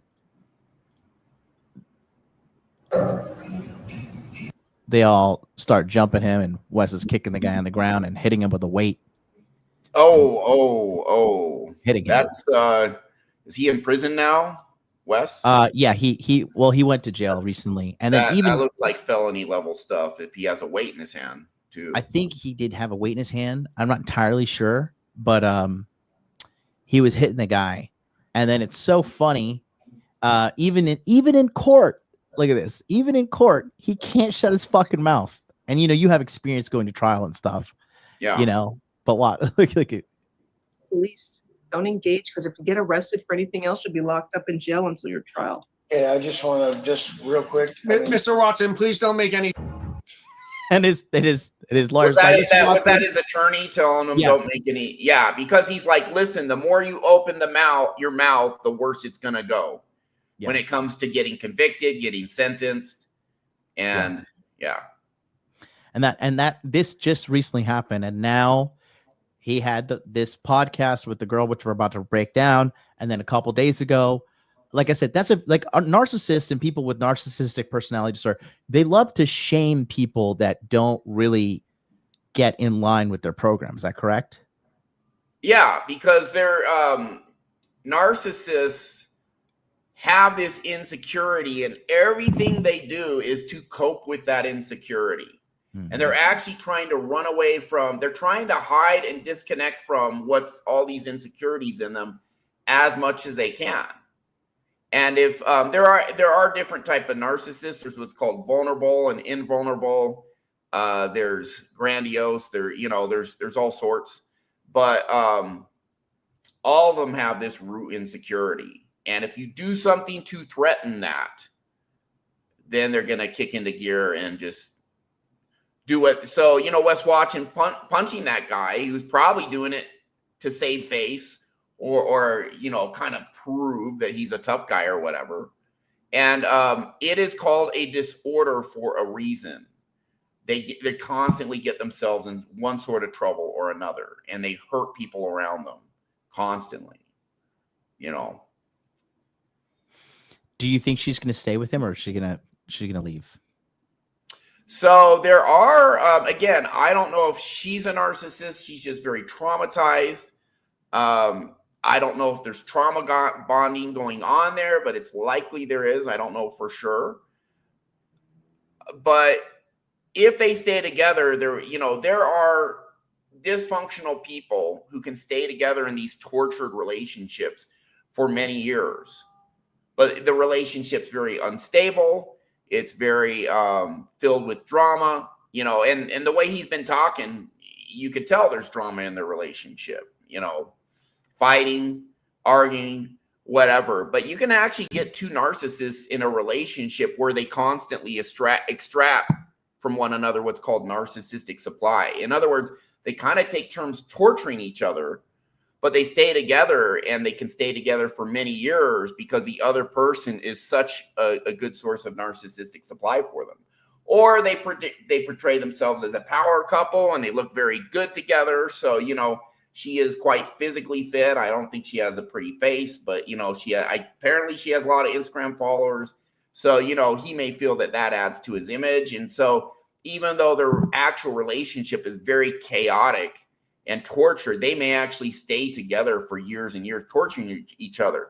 Usually it's usually two types of damaged people that will stay together in that tortured relationship. If one of them's healthy, one will get the hell out. I mean, probably never even get with them. Or they will get in a relationship and the narcissist just sucks them dry and then discards them, So, but I don't know enough to know which camp she's in. If she's a codependent and he's going to toss her aside in a year, or if they're narcissists hurting each other and they have this symbiosis, although it's pretty sick and twisted what they do, I don't know. Yep. All right. I'm going to break down some of this podcast now. I don't know if you're going to stick around. I know you got some work to do, but it's totally up to you. I can stay a little longer. All right, let's take a look here. Anytime you want to say something, just go for it, okay? Okay. Welcome back, everybody. Hey, we have one of the most controversial guests on the entire planet. If you have not heard of this individual, you're living under a rock. He has been so kind to bring his partner and tell that story that we've all been waiting to hear. I won't take up any more of your time.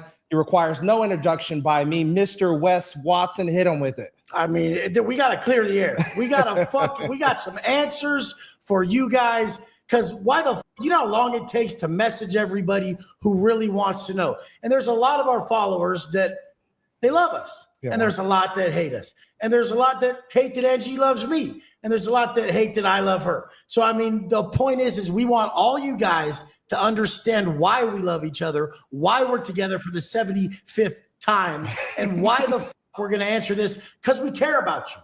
People said, you know, a million times over, don't explain nothing to no one. Don't explain nothing. I said, nah, explanations. Friends don't need them.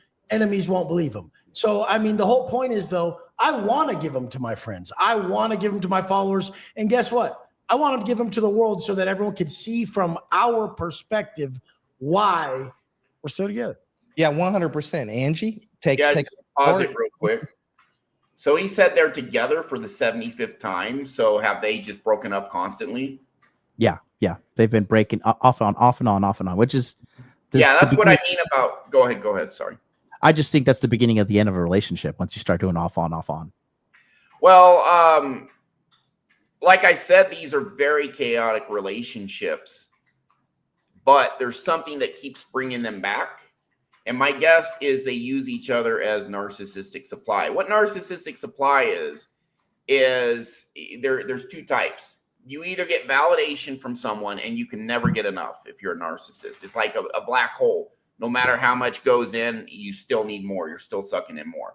So when you don't get enough of that, and that's why they appear so grandiose and they buy like, you know, the Rolls Royce and all this stuff and, you know, all of that. Why he got so jacked. I mean, all of that is just validate me, you know, and they literally position themselves at the top and project that. And then they get all these minions under them, paying them money and and that's all validation. They crave that, but it's not enough. So the other half is they are emotional bullies, meaning yes, deep down, they feel powerless and insignificant. And it's childhood trauma. Like if you, and again, I don't know if these are full blown, I might be wrong. So there's my disclaimer. I'm just calling it how I see it from what I know. I've seen a fair amount of his stuff. But I'm not like constantly following him or her. And so what a normal bully does is a normal bully, schoolyard bully, feels powerless, insignificant. They're usually some sort of kid that kind of looks like a loser. They're a little unkempt. They're like a little bigger in a way that sticks out, not in a good way, whatever. And so they don't feel good about themselves. They feel powerless, insignificant. And what's the solution? Well, geez, I'm feeling powerless, insignificant. Let's beat the shit out of this kid. I feel kind of powerful now. And that's literally how they're coping with their internal crap, is they're just going to mess some kid up and then they feel more powerful because they had the power to just mess that kid up. Well, narcissists will do that emotionally. And there's something, if they keep getting back together for the 75th time, number one, telltale sign right there that absolutely it's a completely dysfunctional relationship. Absolutely. What is sucking them back in? And my guess, again, I'm not sure, my guess is they keep using each other for narcissistic supply. It drives them apart. But then when they're alone, they're like, I don't have my consistent source of someone I can emotionally bully and manipulate and all of that. And that makes me feel better. And again, it could be she's severely codependent too. You know, again, I don't know enough, but there's something that brings them back. And it's some sort of by themselves with no source of validation, they're going to feel like absolute trash.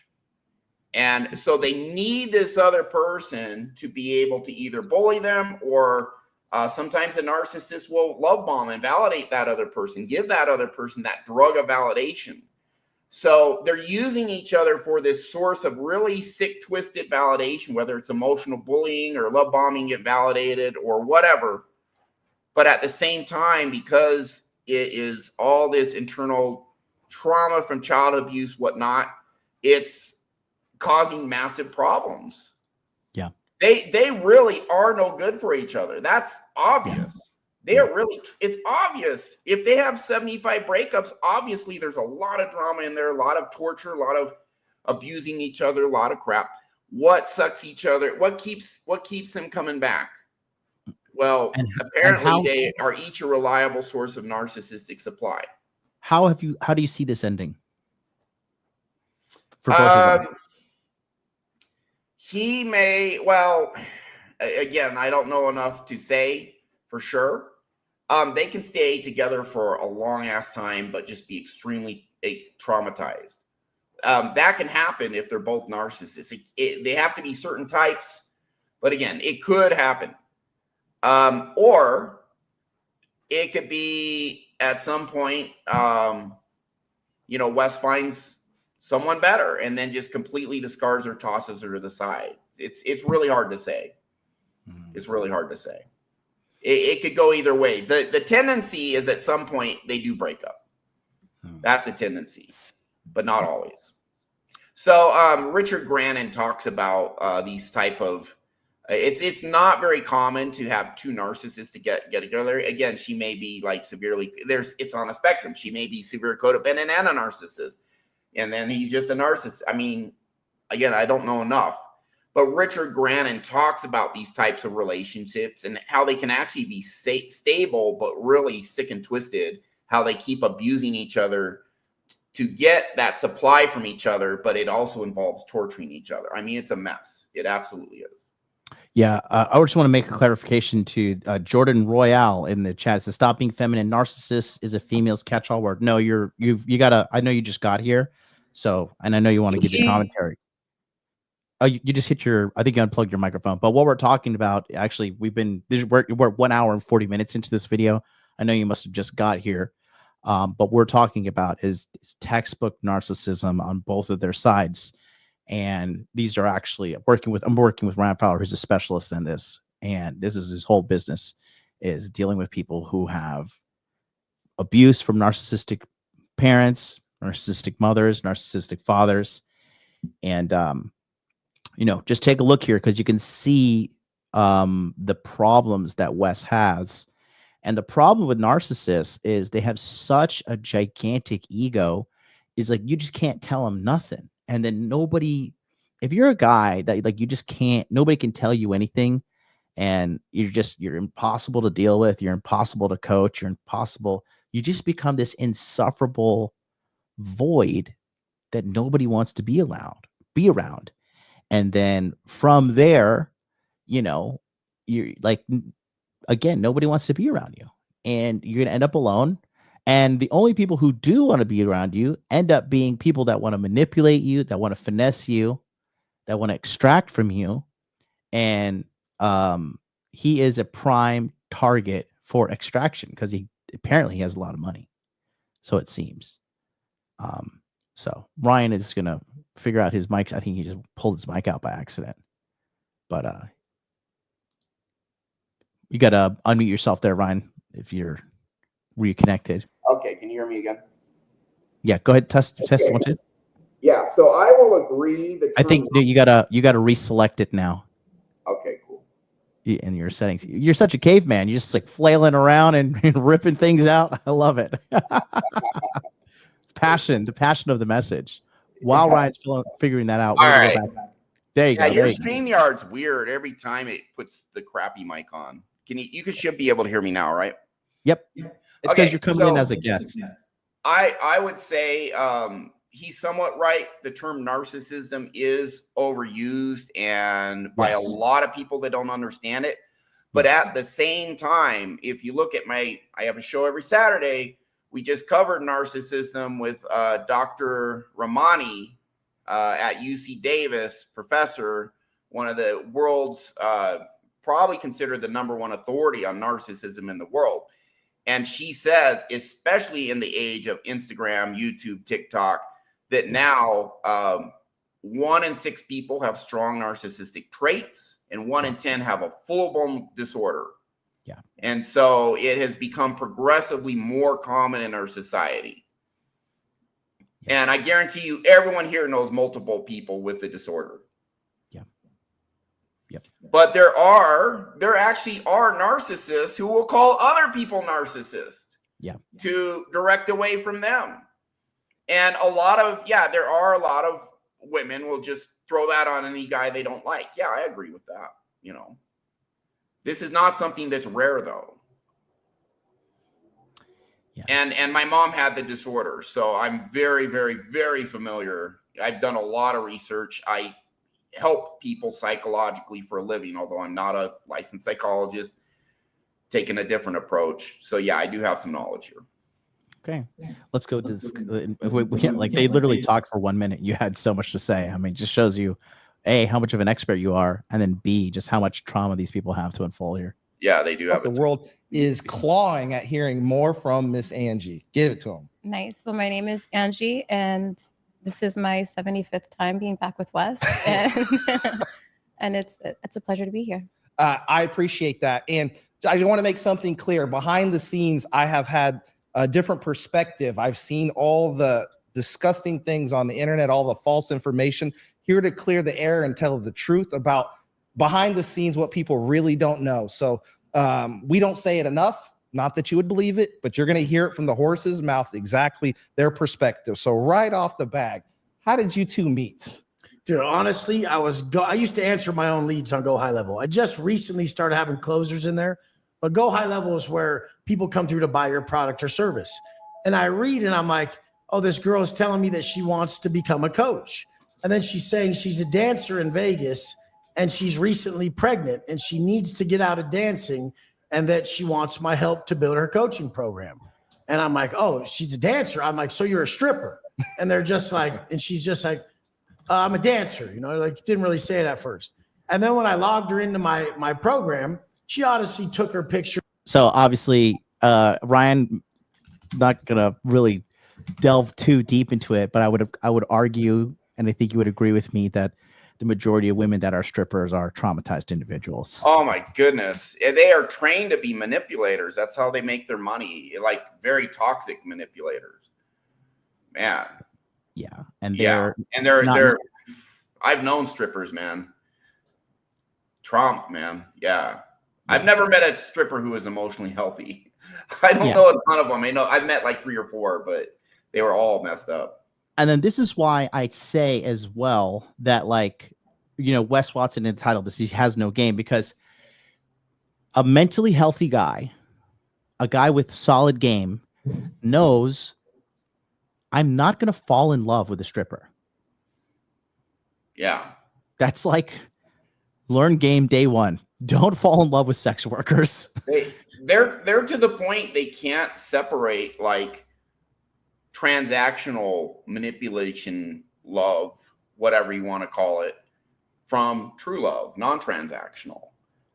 I don't think they can really, really do it. Even if there's no money involved, it's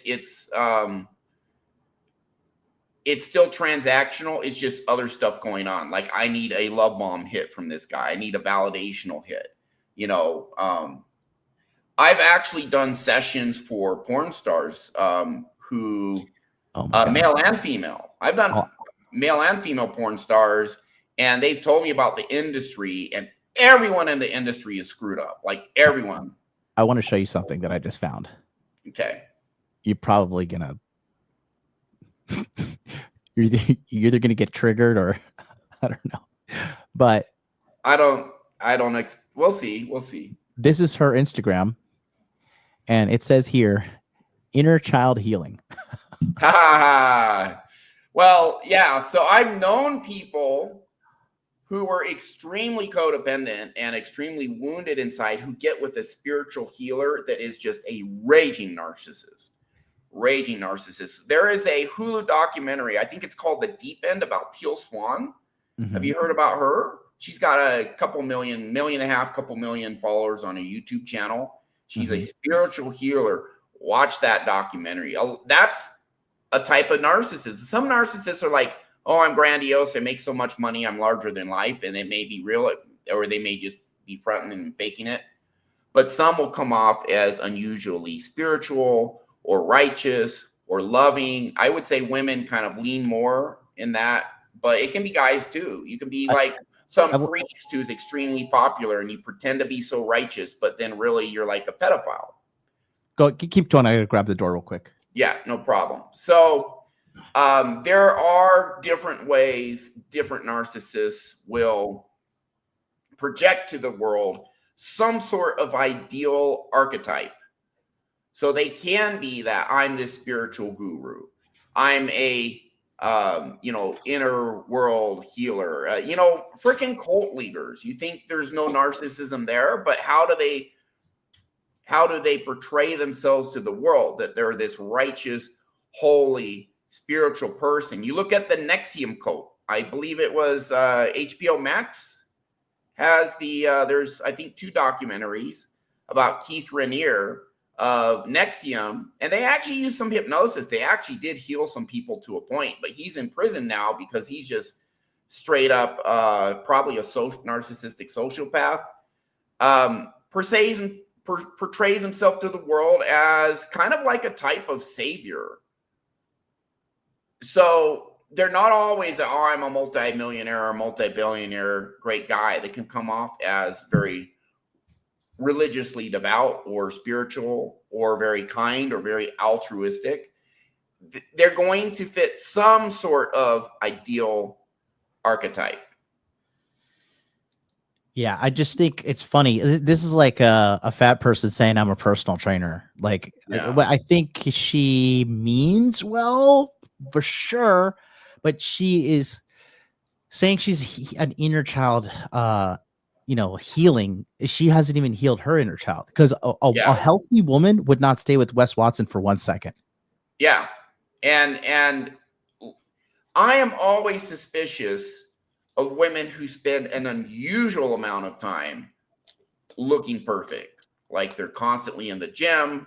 Now, I think it's great. I think it's great if a girl does yoga and stays in shape and all of that. I'm a big fan of that. I'm a guy. But if they have all the Gucci, if the Louis Vuitton, all of that, presenting themselves as extremely high end, always have tons of makeup, tons of plastic surgery, an extreme amount of physical fitness, I'm always very suspect of that. I mean, you can kind of intuitively know when they're kind of taking it too far. So I like beautiful women, but I typically go for more like the sweet girl next door who just happens to have a fantastic figure and does stay in shape. That's way more my type than the type who wears tons of makeup and all that other stuff. Well, exercise is a great way to calm down your feelings of trauma. I think that's why a lot of people, I know, like, I have never really met somebody in my life who was like super jacked, super shredded, super amazing, and also had high levels of self-love and grew up in like a really normally healthy. And that's why they try. It's just like the ultra successful people I was talking about earlier. Okay, you made $1 billion. Can you cut it down to 60 hours a week instead of 90 hours a week? What's going on? Why can't they why do they have to stay on that hamster wheel? Why can't they enjoy life just a little? So now, with that said, I dated a girl who was a personal trainer, and I thought her figure was like 10 out of 10, but she did have like this more natural beauty. She didn't get the Louis Vuitton and all of that stuff. She dressed, stylishly, but she didn't go crazy on it. And it was just, she has a degree in nutrition and fitness, and she was, legitimately into that stuff, but she didn't go crazy on all this Gucci makeup, etc., all of that. She was actually had a very natural look to her. And I would say she was, mostly emotionally healthy, So don't automatically discount someone out just because they're extremely good looking, but you can kind of tell when they're trying too hard. You know what I mean? Oh, yeah. And there's a reason for that. There's an insecurity that drives that for many of those people. Let's continue on here. We're 2 minutes and this is a 1 hour long podcast. Okay. For the training app and everything. And I could see she was really hot, I was actually married at the time. So I'm very polite when I was married. I didn't even hit on her really at all. I didn't even think about it. I didn't even think about ever asking her out or anything till I was fully divorced from my ex-wife. But I would always tell her on the calls, you're fucking beautiful. You could kill this shit. Like, you could sell every guy. You got me sold. Like, I would buy it from you. Like, girls want to be you. Guys want to be with you. You can sell a fitness program and your theta healing program. I'm always I'm always pushing for people to sell a life coaching program that's based on fitness. So mind, body, and soul elevation, mentally, physically, and spiritually getting better. So that's what I always want to push. I think that's hilarious. I just telling people how to get better spiritually. Well, this is why she stays with him, because when he validates her, he really validates her. Oh. And she craves that. But then he then abuses her. Emotionally, psychologically, whatever. I'm not saying physically. She is I don't know. Data healing coach. So it meshed well because she had the body, but she is into fitness and has been for a very long time. So this is what happened. She got on my program. We were on like 2 or 3 calls. We had 4 calls. We sparsed them out for a long time. On like the 3rd or 4th call, I was like, do you want to come out to San Diego and come to dinner? And she's like, yeah, let's do it. And then I flew her out on Jet Suite X, which was like, when I was not balling, that was like.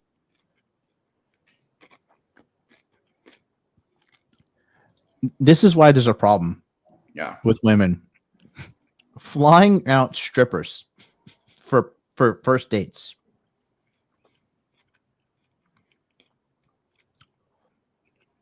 Flying out a stripper on like a private jet, I think is what he did too. Yeah. And how well did he know her to already be doing that? He never met her. Yeah, exactly. Hold on, let me just double check. Something's off there. Some women complain when men want a coffee date on the first date. I actually think it's a good idea, because how do you know if the person is a good person or not? How do you know if they're nuts or not? Mm-hmm. You can do a little more than a coffee date, go somewhere and have appetizers too, or meet for, drinks, appetizers, whatever, and go a little farther than that. Maybe set it up so, hey, we're going to start with this, and if it goes well, we'll keep going and then have a full date. But man, there's so many crazy people out there. Why would you not want to build a connection and earn their trust more? Why are you doing this private jet all of a sudden? Let me hear what he says real quick. Yeah. Calls. We sparsed them out for a long time. On like the 3rd or 4th call, I was like, do you want to come out to San Diego and come to dinner? And she's like, yeah, let's do it. And then I flew her out on Jet Suite X, which was like Jet Suite X? What is that? I'm guessing that's a chartered private jet. You can charter them. That's my guess. I think that's what it is. I'm not sure. Jet Suite X. Experience a more joyful way. Hassle, seamless. Hold on. Let me see this.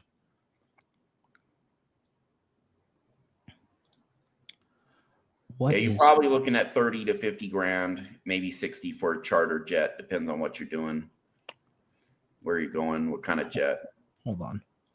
I was not balling. That was like a private jet. Yep. So I was like, I'll fly you out on Jet Suite X, bitch. Like, I'm fucking motherfucking balling, and I'll pick you up in the rolls. How about that? Yeah. And so a lot of narcissists or borderline will do this too. They idealize someone they don't even know, and then love bomb it and then do it hot and heavy. That's so what, insecure. So yeah. insecure. So Yeah. like ragingly insecure. This is, again, you are an ATM. He's leading with his money. Yeah. Like, let me ask you something. Name one girl that if you were having a chat with her and she met you through some social media platform where all you do is flex your lifestyle, and you're like, hey, do you want to come have dinner with me? And I'm gonna fly you out on a private jet. How many girls would actually be like, no? I think a lot of them would be like, something's off here. I hardly know this guy, and all of a sudden he's doing this. And but what I see here is, okay, he doesn't just have the Rolls Royce, but he constantly talks about it. His wristwatch and how he's all buff and dresses a certain way, and it's like so in your face all the time. I'm gonna get her a private jet, this and that, the other. Why are you doing all this other stuff? And the reason why is deep down, he doesn't feel good enough just for who he is. So he needs all this other stuff to be good enough, and he needs to show it to her, thinking that's what's going to win her love, because the real me isn't good enough to just me by myself is not good enough to win a woman's love. So they do. Well, I don't think it's like a price. I'm looking at the prices right now. It's like $500 from what I just like a quick one. But regardless, I am not flying a woman out that you never met, man. Why? There are women in your area. Yeah, I totally agree. It's weird. Like on Bumble and Tinder, you know, I'm in Mexico City. I get girls from like Guadalajara matching with me, and I never even write them because, yeah, it's just, I don't get it. I don't get why they even match with me. I'm not searching for them. Yeah. All right, let's go back. Oh, EC Smooth's in the house. Hey, that day we were together, like as a couple, basically on and off till fucking now. Yeah. But maybe she sees it differently. Let's hear let's hear someone else's perspective on the same event that was in the same situation. How did you see that take place? Well, one of my best childhood friends was like, you have to check out this guy's YouTube. And I heard this guy calling out guys for having titties and quit being a pussy. And I thought it was comical. I liked that. So I was like, hey, I was like, do you think that he coaches women? And I messaged him because I was, you know, about to have a baby and I wanted to, you know, I love theta healing, but I didn't know how to monetize it. Right. So I messaged him and we got on a calls. And I was like, after a few calls, he grew on me. I was like, he's actually really nice. He's a good guy. And he asked me, you were like, when are you coming out to San Diego? And I was like, I don't know. I'll let you know. And right when we ended that call, you text me, you're like, come out tomorrow. Can you come out tomorrow? You flew me in the next day. Oh, that's how it went down. Mm-hmm. But how did it go down when you used to drive around listening to my podcast and Alyssa would say, who is this guy or something? Would you call me? Oh, because I was like, if he said something that I liked, I was like, ooh, daddy. And she's like, Mom, stop it. Don't do that. You're embarrassing. I was Imagine like, how embarrassed your daughter would be. Right, of 100%. The fucking the dork ass dude she's dating now that is me. Now, would you say, Angie specifically, would you say that the connection was pretty instant? Was there always an attraction towards? No, she played that bullshit because she was just holding space because I was in a breakup. No, that was honest to God's truth. I didn't when I. So how do you go from saying, "Oh, Daddy, I love that you're attracted," because it was to then I'm holding space? No, it was very attractive. I thought it was very attractive, like the things you were saying. But did I have the intention, like, oh, I'm gonna get on this coaching and I'm gonna be his girl? I was pregnant. No, we're not thinking that way. Yeah, but that I'm was just thinking my. Like what he said. What was the attraction? Yeah, what was the attraction? Were you ready to get down right away or not? Were you holding back? Well, listen, I never in a million years thought that I would be pregnant and then dating somebody that I wasn't pregnant. Because Isn't that interesting? Did you hear that? Yep, I sure did. So maybe this is me, okay, personally, but I would never entertain talking to a woman who's like, yeah, I'm 2 weeks pregnant. Yeah, it's like, where's the other guy? And Yeah. Why did he leave? yeah, it's the bare minimum is she's terrible at picking men, and so why is she picking you? That's the bare minimum. But he doesn't see that. He just says, I'm the man. Of course she loves me. Beyond that is like, yeah, did you drive him away? You know, there's so many freaking questions. But here's the thing is these people are magnets for each other. They literally, there's something called empathic neural pathways. In traumatized people, there's a familiarity with another person who's traumatized at that level. You know, you can call it an energetic match. You can say your empathic neural pathways are resonating, but it feels kind of comfortable and familiar. And that's because when you were growing up, when each of these people were growing up, they were growing up in these traumatized households, these dysfunctional, abusive households. And so when they meet someone who has that same level of trauma in them, it's kind of like a comfort and familiarity there, even though there's so many freaking downsides for two traumatized people to get together. They're going to have a tortured, chaotic relationship, you know, abusing each other in one way or another. But yeah, Brooklyn in the chat said it perfectly. It's called a trauma bond. And I remember there was this woman, she was being interviewed on some show, And I think it was Cheryl Burke, Dancing with the Stars. And she would talk about how she would go into a room and then just be magnetically attracted to the most screwed up toxic guy in the room. Well, because her dad was toxic. And another reason is when we are babies, every baby and child idealizes their parents. We need them to be ideal because we need them to be ideal so we can survive, because we need them to take care of us. So we idealize our mom, we idealize our dad. And if they're abusive people, our brain attaches ideal man or ideal woman to that type of traumatic person. And that's why you see people then get with people that are like their abusive dad, like their abusive mom, if they don't heal their own trauma, because that's in their subconscious. No, not only as familiar and kind of a comfortable misery, but also the first template of the ideal man is your dad. First template of the ideal woman is your mom. And so if that toxic person resembles your mom, if you're a guy, and vice versa, if you're a woman, your brain is like, this is the ideal. And you're going to feel a weird magnetic attraction.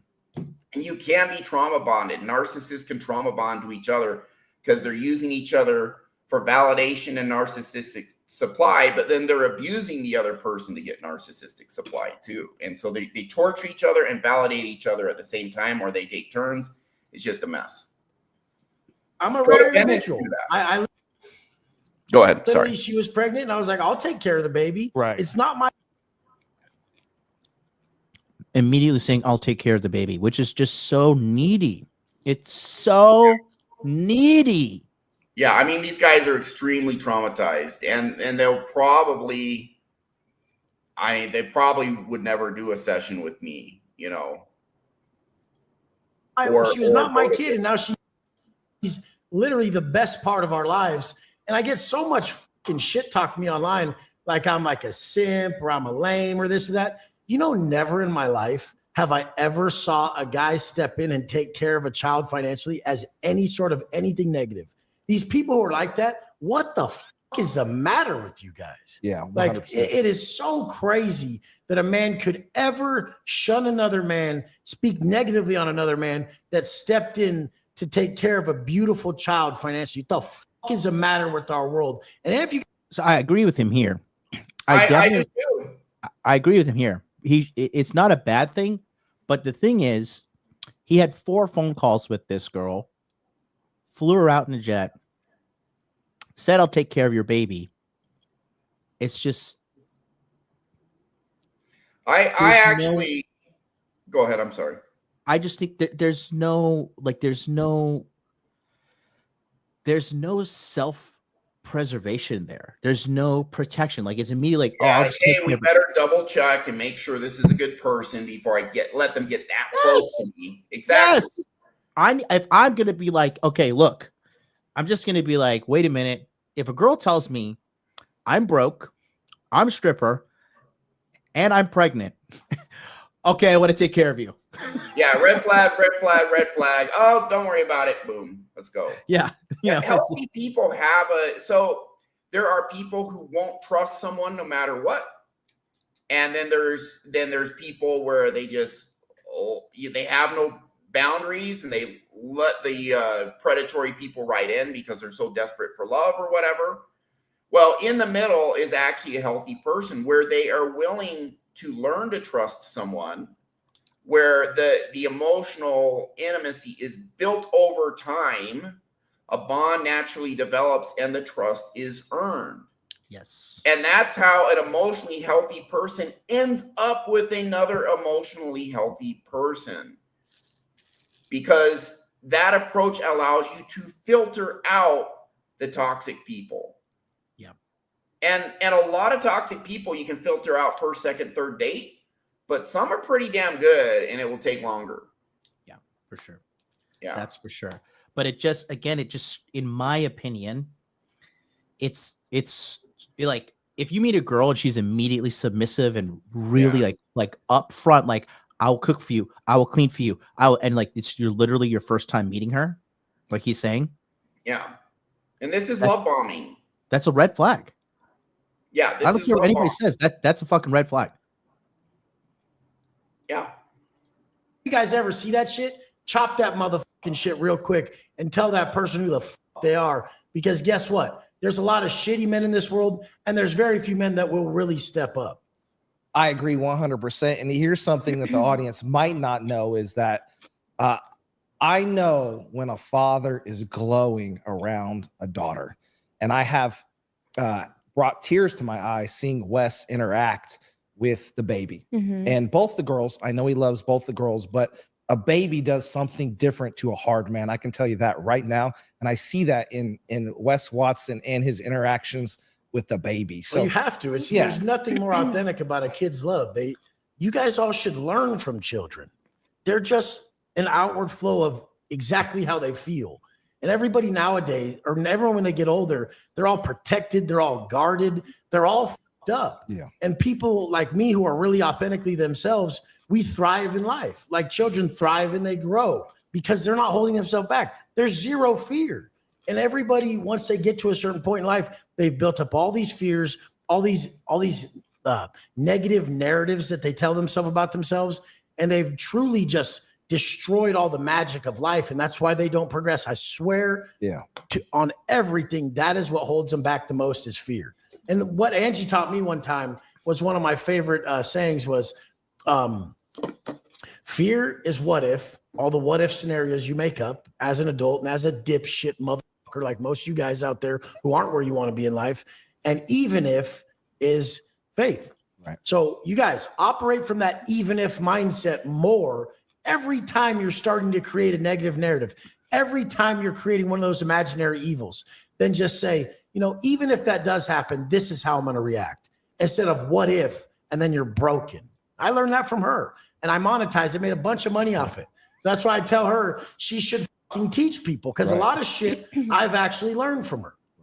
What is your take on men taking care of stepkids? Well, that's the thing that men taking care of women in general, the lack of men who actually provide for women. Yeah. There's guys that want to get provided for by their women. That's Oh my God. That's disgusting. They really think they're a pimp. You're a bitch. If your chick pays for your shit, you're a fucking bitch. She's fucking. I think Wes just never experienced a woman that loved him so much that she didn't mind paying for things here and there. Yeah. So I have nothing against a man taking care of a woman. And Yeah, I actually know, well, yeah, if you're in a healthy relationship, you absolutely will. And she'll do things for you too, but you kind of take care of her how a man takes care of a woman, and woman will do it in her own way, I know a couple couples where the one was a single mom, the guy came into the picture and they actually had a happy relationship. So, any type of black and white thinking where it's like, oh, if she's a single mom, it's just 100% off the table. She's always going to be just, a super drama-filled, horrible person. I don't believe in black and whites like that. But I will say, if someone's a single mom, you're going to be extra careful before getting in anything committed. You're going to be extra careful because there is a higher proliferation of toxic women who are single moms. That's the reason many of them are single. Bare minimum is they pick the wrong guy. Why? So I'm not black and white. Maybe it'll happen to me. I don't know, but I'll be extra freaking careful if she's a single mom. It's going to be like, know her. So you're not going to offer her to take care of her when she's 2 weeks pregnant by another guy as soon as you meet her? Hell no. It's like, okay, this is going to be a longer feeling out period. What a beta. Yeah, I know I'm beta as hell. I'm beta as hell, living exactly the life I want, where I want to be, owning 2 businesses, no boss but myself. Beta. All that good stuff. Yeah, I'm beta. Yeah, right. None of if this. someone calls me that, I'm like, whatever. I feel sorry for her because I could tell you this guy is just like, there's definitely some. He's not like, he's just always like this. He's always a hothead. This poor girl is probably like walking on eggshells being around him at all times. Yeah. Well, and I'll also point out, like, no one is all horrible or all good. So there's some stuff Wes Watson says that I would agree with. For sure. I'm sure he has some redeeming qualities, but yeah, on the whole, Yeah. But I mean, the thing is, at what point are you going to like constantly talk down to the world when you have a glaringly obvious problem in your life, and that problem's you? Yeah. Yeah. Well, and that is projection. People who are deeply ashamed of themselves but don't want to acknowledge. This is the heart of narcissism. Deep insecurity, deep internal toxic shame. I'm not good enough in some way, but you refuse to acknowledge it. So you bury it in your subconscious. You're doing everything you can to not feel it. But you go in through the writings of Jung, and he observed this over and over. Projection is actually an extremely common phenomenon. Stuff in you don't want to face. You just put it onto other people in the world around you. It's literally a type of self-denial. It's not me. It's everyone else. Or it's I want to show you in a little bit more of a uncontrolled environment. Have you seen this example here of when he was with Andrew Wilson? Have you seen this? Yeah. Who's the Crucible guy? What's his name again? Andrew Wilson, right here. Andrew Wilson. And look at him now. I'm willing to bet he has a great relationship with his wife. I don't know for sure, but I'd be willing to bet. And look how he literally emanates this energy of I'm just me, and I don't have to prove anything to anyone. Yeah. Now, he should get in the gym, et cetera, but he doesn't have this this obsessive need to make himself into like Giga Chad, because he's good enough just as the Crucible guy. That's real Andrew Wilson. That is authenticity. Yes, I definitely agree with you there. You know, because this this behavior that he is emanating is just ragingly insecure. But people are so insecure these days that they just automatically assume that, you know, oh, this guy's like overly, insanely fucking confident, which is not really true. It's just arrogant. Like true confidence is silence, you know? It looks like somebody says, first time I saw Miami Creators, you know, and then he just goes in. Did you watch this interaction here? I absolutely did. I watched it a few times. And before you start playing it, I will say, you get on Instagram. I'm not going to play it. I just wanted to show you. Oh, okay. You get on Instagram, you get on TikTok, and you see all these people portraying this Giga Chad, or this person's ripped and shredded. This other woman is a perfect 10 body, and, you know, and there they are in Cancun, there they are in the Caribbean having this amazing life. But, you know, it's highlight reels.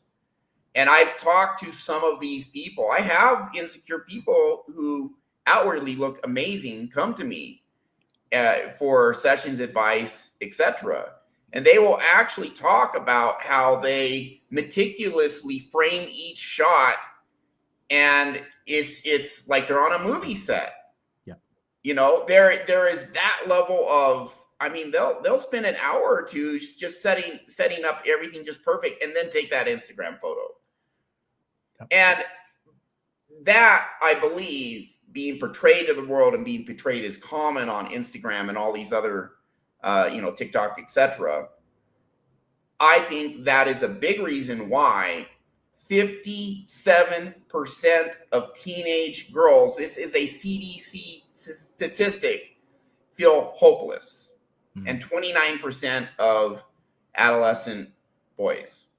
I would ask, and I would flip the script on that and see how many of those have strong fathers in the house too. Yeah, absolutely. And 36% of Americans have been diagnosed with depression, at some major depressive disorder at some point in their lives. Been diagnosed. Doesn't mean they have it their whole life, but 36% have been diagnosed with having it at least at some point in their life. That's enormous. That's not normal. Yeah.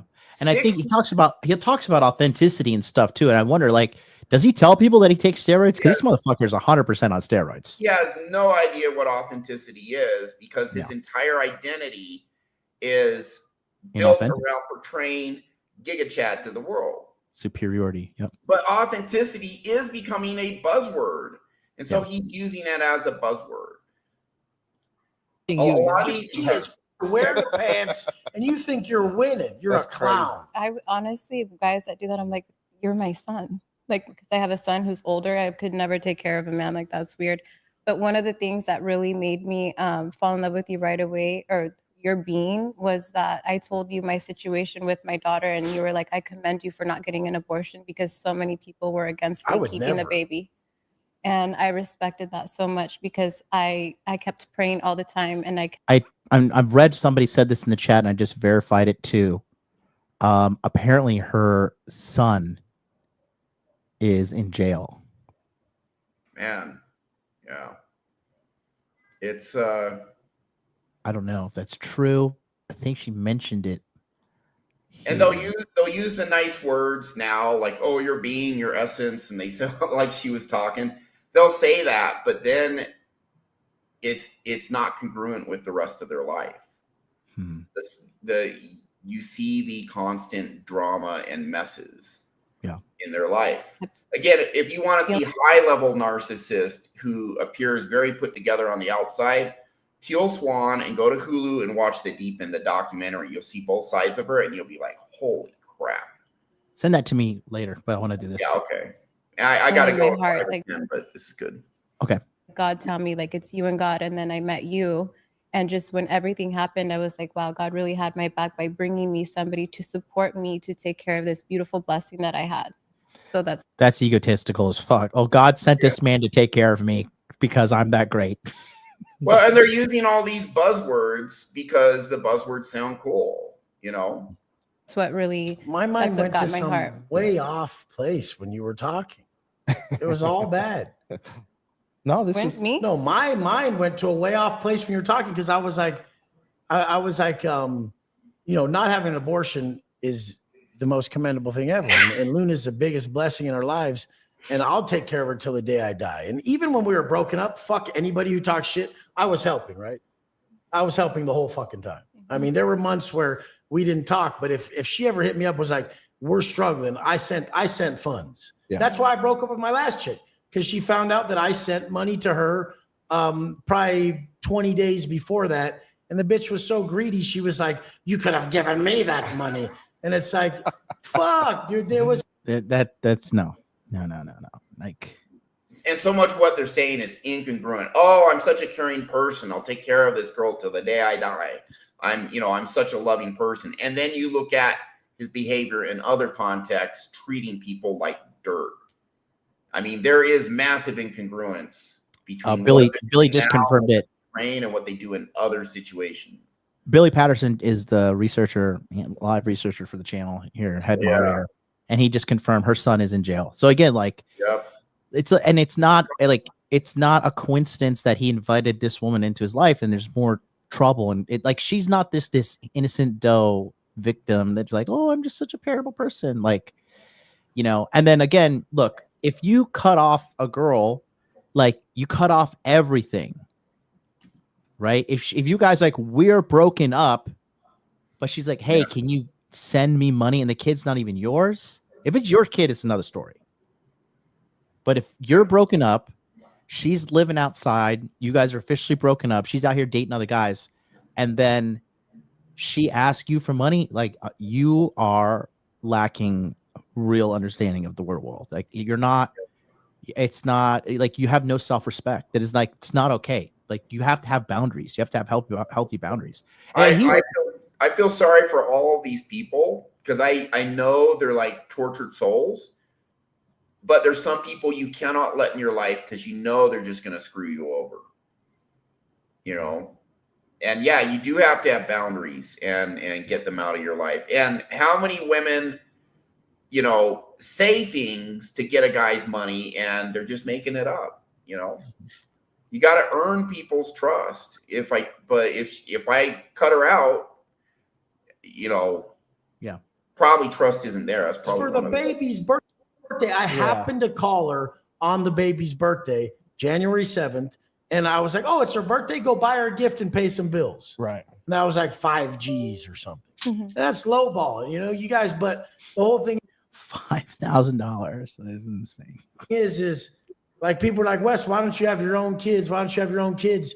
And I mean, I don't know if you're gonna have to cut this or not, but I really, when I'm I can't really bust a nut in.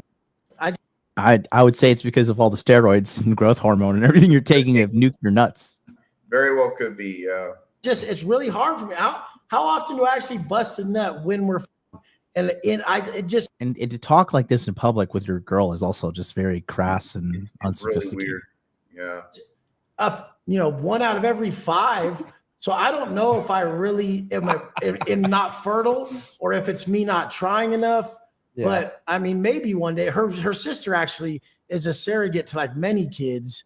And I might have to go that route because I would want kids, but it's always some buck-toothed, wall-eyed fuck from Minnesota who's like, Wes, why don't you pass on your seed? You need a legacy. You're not a real man. You didn't pass on your seed. I'm like, you got 6 kids you ain't taking care of, you fucking translucent fuck. But yeah, it's never a normal person who says all this weird shit. It's normal people understand situations, but yeah, it's just fuck. I never even thought of that as a weakness. Not for once in my life. To buy a woman shit and take care of her is the dopest shit. Like, oh, my bitch is flossier than your bitch. She's an extension of you. Right. If you pull up and your chick's got some busted ass bag, that's an extension. You let her roll around like that. Like speaking in such materialistic, egotistical views, like just because a girl has a nice bag doesn't mean that she's a good person or better than somebody else. He's thinking in very narcissistic terms, like, my girlfriend outranks your girlfriend because my girlfriend has a better bag than your girlfriend. Therefore, my girlfriend is better than your girlfriend. Yeah. So. Yeah, I better take off. I got easy 2 hours of work still tonight, but okay. It's been great. Thanks for coming by. Yeah, take care, guys. Take care. See you later. That's Ryan Fowler, guys. He helps out with the Masculine Empowerment Network and all these different aspects of helping guys out. And he specializes in frame.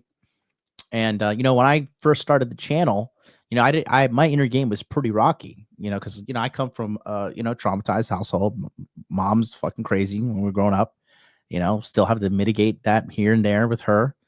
And, I don't have the privilege of coming from like a mentally healthy household, and that shit got put off of me. But thank God Ryan commented on one of my YouTube videos in 2019, and we talked about the subconscious mind. We talked about things, and we just got on a call. And we just talked for hours and hours and hours. He's like, listen, I do this, I do that. I do a lot of hypnosis therapy. And I was like, fuck it, let's do it.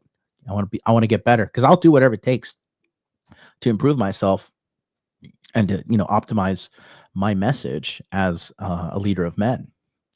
And I think the problem right now, too, a big thing is like with what's happening with this space is like, if somebody isn't jacked, driving a friggin' super expensive sports car, and, is not having a lot of followers and stuff, people are just like, oh, this guy has no value. And like, this is what you get. This is what you get.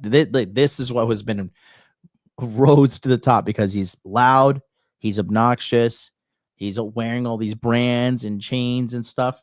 Like, everything he's wearing, I could buy easily. He's not even wearing that much. Like, I don't even know. These chains, like what?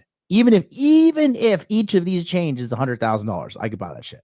Right? My Rolex is more expensive than this one. He's saying not that it matters, but I'm just saying, like, the message, because the real message that people don't want to hear is, if you want to get what you want in life, you're going to have to change, and change is not going to be easy. It's going to be hard, and along the way, you're going to fail. And I just don't. I don't get it. But people think like, oh, he's got a supercar, he's got this. Another thing is this: like, real dudes, they're not out here looking for a hot chick. Like, don't get me wrong, I'm not going to be attached to some fucking wildebeest. But at the same time, real G's keep their girls in the back. Where do you see Tate running around with all his baby mamas and being like, here's my girl, here's my girl, here's my girl, right? If you need to flex your girl to get your products and stuff, like, I don't know what to say. That all, in my opinion, all you're doing is putting a target on her back, because the more clout you raise to the top, the more targets you got in your back, And the easiest, oldest way in the book to get to a powerful man is go through his woman or his family. You know? If she has a tiny ass, puny ass ring, dude ain't shit. Yeah. When she pulls up with a mega and she's got the Birkin, she driving the shit, she got the watch and shit, a guy's like, I don't even know if I want to step to that level. Kind of keeps all the brokies away. That's right. But I mean, you know, it just is what it is. I feel like people think it's a problem to be materialistic, but I know when someone knows they deserve certain material items in life, that is a worth issue. They believe they're worth the nicest things in life. That doesn't mean all their worth comes from that. And some people it does. But I mean, you have to look at the individual case and say, does this person take care of themselves? Does this person prioritize personal development? And then do they have some nice stuff? Not, or do they just have surgeries and nice stuff? Because that's not her. She works really hard. She's a mother first and foremost, and then prioritizes healing and personal development. And then the whole thing is then we have some nice stuff too. But me and her would totally trade all the nice stuff to just be happy, healthy, and live good in 1 second. Yeah. So you guys, materialism is only something broke people say because they wish they had more shit. And anybody who can dissect an individual can see right away that the stuff doesn't make anyone, but it's a plus. And if you can't drive up in a nice car, wear nice shit, or don't think you deserve a nicer life, you have a worth issue. And that's a bigger problem than being materialistic, I would say. No, 100%. And on that is that's just a reflection of achievement. So broke people can't really see the designer stuff. They can't really afford it, or even average. And they wear proportionate clothes for their income level. If you're in multi-million, 7, 8, 9 figures, whatever, your wardrobe should reflect your income. It's not really a flex. It's just where you're at. And it just happens to be a flex to regular people. Like, he's rolling a private jet. Well, you're not going to stand in the airport for 5 hours. Again, no. You don't need to, like, look at Steve Jobs. Okay. Look at all the people who are actually rich, not Miami rich. Okay. No, this guy's just glazing him. But you don't need to be sitting around wearing nothing but name brand stuff to prove that you got rich. Like, people can tell by your character. And I'll tell you this too, mega billionaires and mega rich people, they do not want to work with somebody like Wes. That person, you don't want to be around that. It's just a massively egotistical guy screaming and shouting the whole time, you know? Yeah, exactly. John, exactly. Not really. Myron still drives a shitty car and wears this F&F hoodie all the time. Exactly.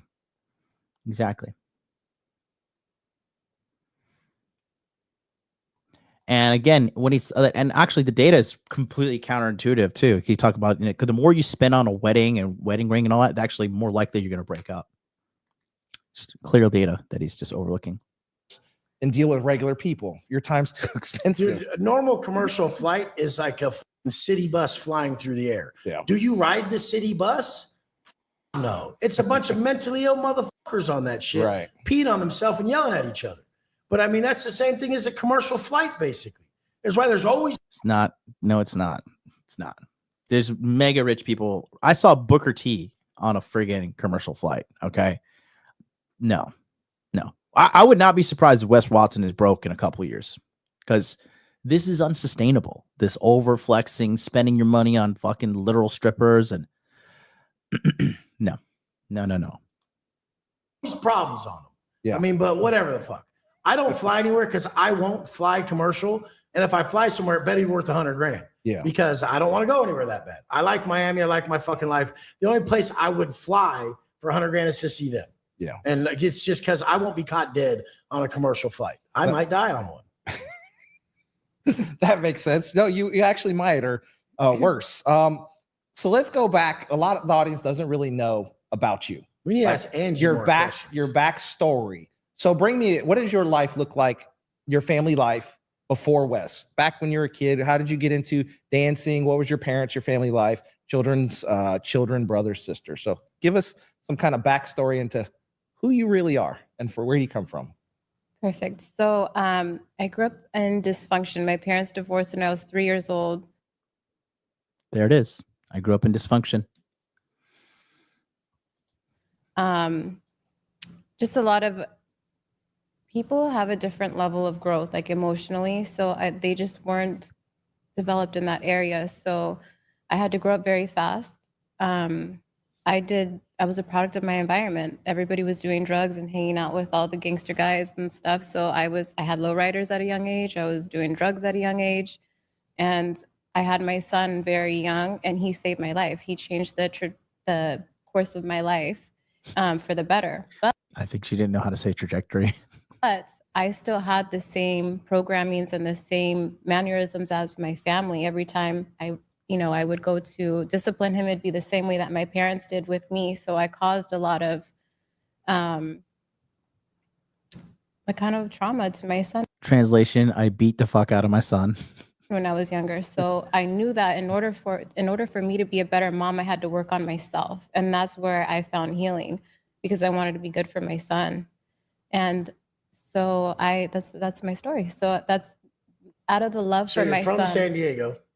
From San Diego. Started dancing in San Diego or Vegas? I started dancing. So this is what happened. My mom, her mom was like mother and daughter dancing duo. They're known as they're known as like junior and senior. They both have the same name. But they're like notorious in Vegas and Spearmint Rhino for Angie Junior and Senior. Or no, Biggie. What do they say? What do they call her? They just call you Junior. Yeah, they just call me. They just call her Angie, and you're Junior. It's so funny. My mom, I call. This is funny too. Yep. Being supported by his girlfriend. Completely exposed, but people want to see what they want to see. Hilarious. Literally living in a house owned by a chubby white girl. No, he's worth $100 million, guys. That's what he says. He's worth $100 million. Call her Senior just to make her upset sometimes. But so when I was younger, I was like a good girl. I was like, I could never dance. Like a respectful man would never respect me ever. And I had to go pick up my mom from Bullpen in San Diego. And she was like, she wasn't at the Bullpen. She was at Cheetahs. No, well, she was drinking at the Bullpen. So she's like, come get me. I need my DD with my double Ds. And I was like, oh my gosh. Okay, Mom. And I walked in there and they were like, does your daughter need a job? And I was like, yes, I do. So I started working at Bullpen, and all the dancers would come over and they're like, ooh, you're hot. Come dance over here. You know how much money you'll make? And I'm like, no, I can't. And then the owner the manager at Cheetahs was like, come be the water girl. And I'm like, okay. And then I saw what they were making so much money and not doing anything. Mm-hmm. Yeah, they got me into it. So, club. And beautiful women can talk you into a lot of fun things. And then you started dancing in Vegas? And then one of the girls from Cheetahs was like, I'm going to take you to make real money. She took me out to Cheetahs on my 21st birthday, or Spearmint Rhino on my 21st birthday. And then you nailed it. Yeah. And for me, it was perfect because I was taking care of myself and my family, and I was able to spend time with my son, and I didn't care about relationships anymore. I was just like, I'm too young for that. Because Wes Watson likes strippers. That's right.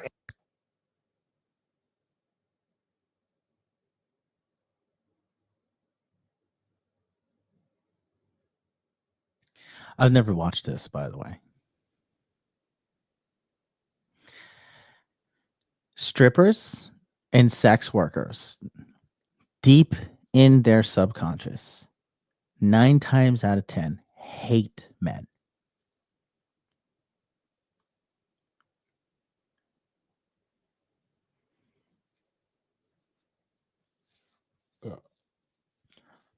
This is why I said again, Wes Watson has no game and no frame. Like, what man in his right mind says, "Oh, I'd like to get in relationships with strippers"? This is just self-destructive, self-sabotage. Wow,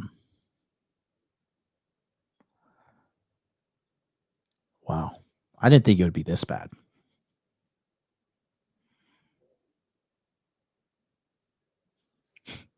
JJ says there was a good moment and his mouth just killed it. And I think obviously that's the pattern here, as we can see. And Angie likes gangsters. There it is. There it is. We get to the bottom of it. She's got a. This guy is just trying to get some clout. That's all this guy in the middle is just desperate to be somebody. Gangster fetish. Oh shit. No, here's the deal. So the Sun today, let's let's fast forward. How did your son turn out? Oh, he's gone through a lot. Right now, because of his childhood and everything that's happened, it led him into some trouble that he's in now. So right now, he's in jail fighting a case, and sorry, I get all choked up a little bit. Okay. It's very sensitive to me because not that I have the guilt, because I understand that everybody has their own soul lessons, and in order for his soul to grow and evolve, he had to go through that. But it's really hard as a mom to see your kids go through things because that's a very fancy way of saying, like, look, if your kids are messed up or, no, that's a large part of that is on the parents. A very large part of that is on the parents.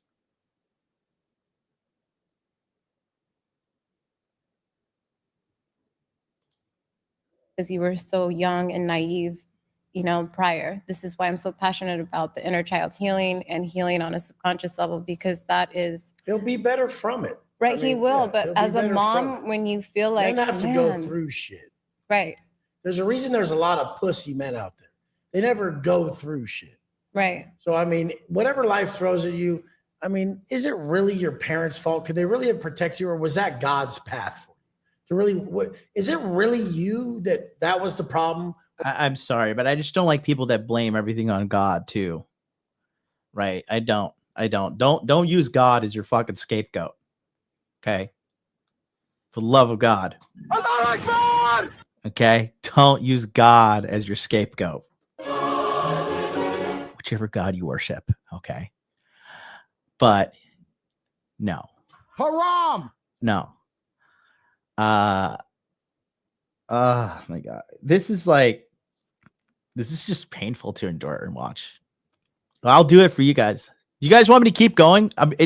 I've literally been going for 2 hours and 40 minutes. I will finish this whole thing. It's 40 minutes left. Actually, it's 53 minutes left. I will finish this. City Twister says yes. Okay. Here's the deal. I will finish it, but you guys got to all push the like button right now. Fucking keep it going. Thank you so much, Lewis, for being here. Thank you, Brooklyn. I love you all. I want to take it to the next level. I want to marry you. I want to be with you. Only if you're an attractive woman. Which is basically Brooklyn, because she's the only girl watching. The Thinker. It's painful, but funny. I pushed like. Thanks so much. Whitebot. Power through. You know it. Steven, what is up to you, brother? Thank you so much for being here. I pushed it when I came here. Love you. Love you more. Michael Amato, the silk shirt chat is back. Let's go. Like the video early. Thank you. All right, guys, let's do it. Let's break it down. That's what I'm here to do. I'm here to add value. I'm here to help you. If you guys really think that this will help you out, and again, I want to make this very clear during this episode that I am not trying to attack or belittle either of these people. This is an objective analysis, so you at home can see what happens when you have no game and you have no frame.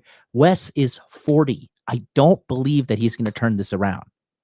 I think he's going to be like this for the rest of his life.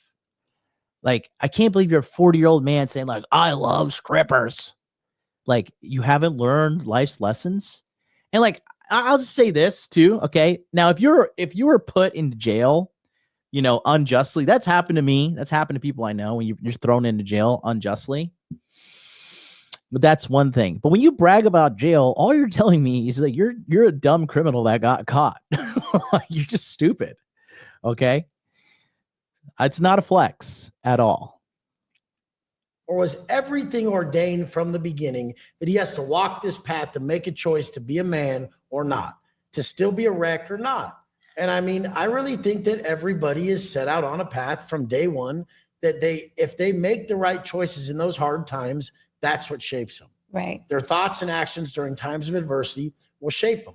And so many pussies just lock themselves in their fucking grandma's basement or their mom's basement and play video games and shit nowadays and avoid all problems and all adversity that they never grow. And those are the weird haters online who don't share anything and have a cat or a dog pic, but then will come on here and be like, you're a horrible mother. Wes is a fucking bitch, piece of shit.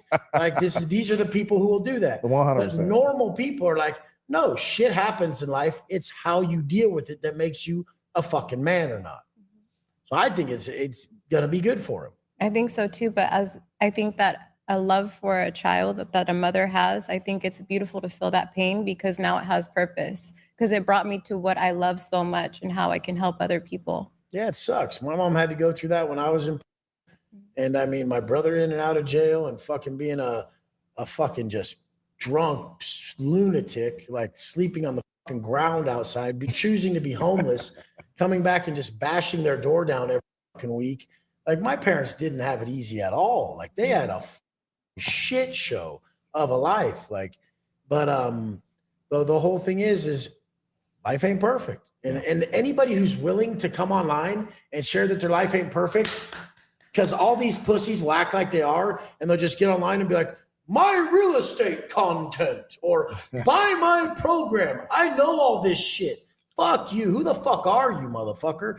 I don't trust a man without a dark side. Never have. Yeah, I can't either. It's a different journey for a female and a male, and I can definitely understand the pain of a mother. I put my mom through. I mean, yeah, that body is definitely built by steroids. There's no doubt. HGH, you name it. That guy is not natural at all. I'll tell you right now, that is not a natural build. And he got out. And here's the thing that's ironic: he got out of prison, and as he's getting older, he's getting more jacked. But your natural testosterone levels keep going down as you get older. So, yeah, no shit, he's on steroids, HGH, you name it. Okay, and it contributed to his mental issues. Yeah, dude, there's no doubt. There's no doubt. You know, Lewis, do you officially, like, you as a natural bodybuilder, fitness expert yourself, would you say that he's on gear? I think he is. Yeah, EC Smooth says, yeah, blame God or the devil. No, it's you. Yeah, it is you. Exactly. Blame anybody but themselves. You know, there's a childhood friend of mine, or not childhood, like a friend of mine that from Florida, we were talking about, you know, life and stuff and how he's just kind of, you know, his life just kind of got thrown out of left field. And I was like, well, you need to do this, this, this, and this, because you're still, you know, 35, wanting to go drink and party. And, you know, reality is you need to build this and do this and do this and this. He's like, well, you know, because he came to me, he wanted some advice. And I told him, it's like, well, you know, I'm just going to let God take over and God control my life. All right, dude, fuck off. Fuck off. Like, if I'm going to tell you something and then you're going to just disregard what I have to say and just God is in control. All right. And then you're still going to go drink and party. Like, where's that in the Bible? Where's that part of the whole God equation? A lot. And yeah, he's on steroids for sure. I think the dude with glasses is secretly gay. This guy is a very insecure person too. He's probably on the juice too. They're both juice heads, and he's, you know, he's trying to be like Wes himself. I didn't talk to her for 10 months and sitting in combat, you know, not one call. And poor lady was just panicking. Is my son alive, dead every day, every day. So I get it. That journey's unique for all of us. Sleepless nights and hours that never pass make a motherfucker a man, dude. That's right. Straight up. Like, 100%. You're like, damn, it's only been 30 minutes. This door hasn't felt like it's been closed for 4 hours. Well, the thing is also my son had a lot of behavioral issues when he was younger. Like he used to like try to choke me out and punch me in front of my Alyssa when he was younger and have a lot of issues. And I had no one to turn to. It was just me. So that was where I would cry. And like, I felt like motherhood was a life sentence. He wasn't going to get better. I didn't have anybody to turn to or no answers. And that's why I'm like, okay. I always think about those people who have children that have like Down syndrome or something. God, they're the strongest people on the planet. We're fucking pussies. Yeah, and all day. And they'll like take care of the child. You know, just there's no reason. God. With it. Yeah, Like, real. Isn't it a troll? My friend enrolled into Wes's coaching. The advice ruined his diet, messed him up mentally, and ended up getting into drugs. That's terrible. MLD, you smooth dude. That's what we want. Yeah, there's so many people on steroids you'd never know. In fact, most people are on steroids. They don't look. I have taken tren. I have taken fucking shit before. You know, it's fully legal in Japan, but I'll never tell you guys like, oh, I'm all natty, bro. I talk about everything. I got hair transplant, got under eye fat grafts, got veneers, got fucking liposuction, on TRT, have taken steroids before, you know, fucking done every drug under the book except for like crack and heroin and I don't know, all this fentanyl, all this crazy new shit. I'm born in the 80s. I'm gonna do all this fucking fentanyl and ketamine and all that shit. You know, the number one thing people tell me that they like about me is the authenticity. And I think that's real. Like, cause I'm very, very authentic about everything that I do, you know? So just, you know, you got to be real, guys. That's the biggest thing. Cause you're going to get found out. When you get found out, then everybody hates you. The child's has a problem, and that shit is fucking crazy. That is crazy. We're all pretty weak to cry about the shit we cry about. It. And 100%, they're dealing with it all day, They're every day. fucking 24/7 beasts, bro. Now we talked about the son. Now we have two more. So that has Alyssa. How old is Alyssa? Kind of her thing, and how did she come about? Alyssa's 12, and she came up. Her dad and I were just friends, passing time, and here came a beautiful blessing. Okay. And we have a good co-parenting relationship. Alyssa's amazing little girl. She's very independent and opinionated, and she knows how to carry herself well because we've gone through a lot with my son. So she knows how to be strong. Okay. Understood. So you have a partner at the time and passing time, and she comes along. Now let's talk about what led up into the childbirth. So how did that happen? How did you induce labor? So was there an event that happened at your house that led down the path? I always remember the gangster shit. Yeah. She doesn't remember the gangster. She's like blocked it off. No, I don't. She's like, oh yeah, I got shot at. Yeah, I was big belly, and I'd pulled up to my uncle's house, and I'm like, hey, are you guys hungry? You guys want something to eat? All of a sudden, people pull up in a car, and they're shooting at the house, and I'm in the line of fire, and I saw my cousins and uncles and my brother drop down, and I didn't know if they got shot or not. Like I just felt like my heart dropped to my stomach, and I went into labor. Okay, so you're drive-by shooting. A drive-by shooting induced the labor. She is gangster. She's certified. She got her stripes. You're lucky to be here. Birth. When that teenager acts up, you remind her you're extremely lucky to be here, both of us. Yeah, that was great. I forgot about that. Yeah, well, we forget about all I've been the through a lot of things. stuff. Every time I go back to San Diego, somebody was getting jumped, ran over, beat up on the street in San Diego. I was like, okay, I'm done with San Diego. That's why I went back for you when I went back to San Diego. Other than that, we lived like a plush life in San Diego. We stayed out. Yeah, that's different. That's different. You're in the most expensive zip code in all of San Diego. The riffraff doesn't cross that bridge. We were in the penthouse in downtown San Diego is where we first met. You guys remember the penthouse? And then we were in the mansion, the mega mansion in Rancho Santa Fe. Yeah. We've lived a cool fucking life. And I mean, but it's not easy. I mean, I never missed 1 minute of work. Yeah. Not one. I mean, I woke up every fucking day at the butt crack of dawn to make money. She's 30. How old is? I'm pretty sure she's 30 from what I checked. Billy, you want to verify that? And hustled till the moment I slept. If you guys wonder why you're not where you want to be, you're not working hard enough. You're not. I can and you have attest the to wrong that. blueprint too. I can 100% attest to the work ethic of this man. Some people think that his job's easy. It just flows in. I've seen him fall asleep with the phone, hit himself in the face on a private jet. That's how hard he goes. When me and Clinton fucking met earlier in the day, we were talking about the program or something, and then we never met each other in life. And then we were driving down the street, and I look over, and he's like, "Hey, that was me from that message thread." And it was like 4 hours later. Then we met for the first time in person. And the thing is he leveled up quick. He got on the coaching program. He found his niche in filming and editing and everything like that. He's gotten crazy, a lot stronger and killing it in the game and of everything. But he's built a 7-figure business from just learning how to post correctly and then skill it. He's one of the people who will actually learn a skill set and teach himself. But then just using the blueprint that I taught him how to post, he's fucking crushed it. You guys have no excuses. Yeah. I've seen plenty of people like Clinton just take the simple knowledge for like the $3,000 or $7,500 program and then turn it into something massive. Like if you need your hand held, it ain't for you to be successful. You don't want it bad enough. Success is required to be that person. And you'll hear this over and over again in all the podcasts, all the message, not how, it's who.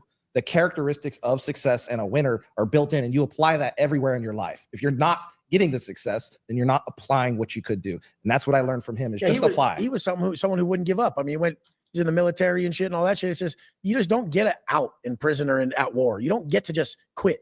And that's what you fucking do. It gets hard and you just quit. Like you got to be. See, and stuff like this, he does have good stuff to say. There are parts where he does have good stuff to say, but I just think it's so overlooked by his just massive ego and massive just insufferability. Like it's not like I am not even shocked that this woman has so much trauma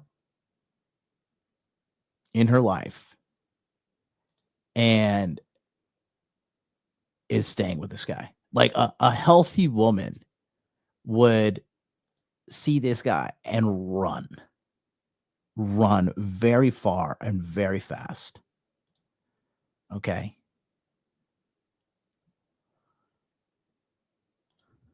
Be forced to do something in your life as a man where there's no way out, where every day you want to quit and you're not allowed to. And a lot of you guys will probably think that like that's what you're doing as a dad or something. That shit's enjoyable as compared to war or like you don't talk to anybody you love. There's zero vagina. It's not going down. I mean, what the can you even find a reason to wake up for at that point? Everyone else wakes up just for drugs. But at that point, you have to choose to build yourself during a horrible time of your life. And anyone going through like a massive bout of adversity, just treat it like that. Treat it like prison. Treat it like you're at war.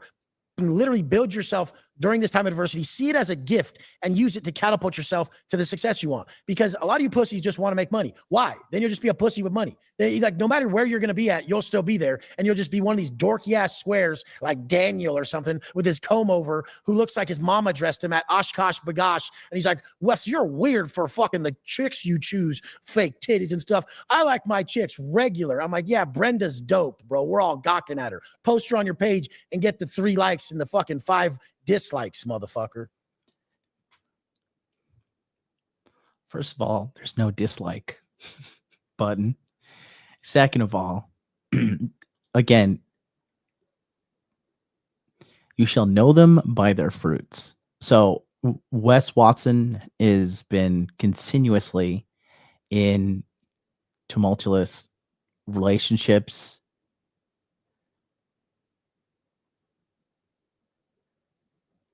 You know, not good ones, bad one after bad one after bad one. And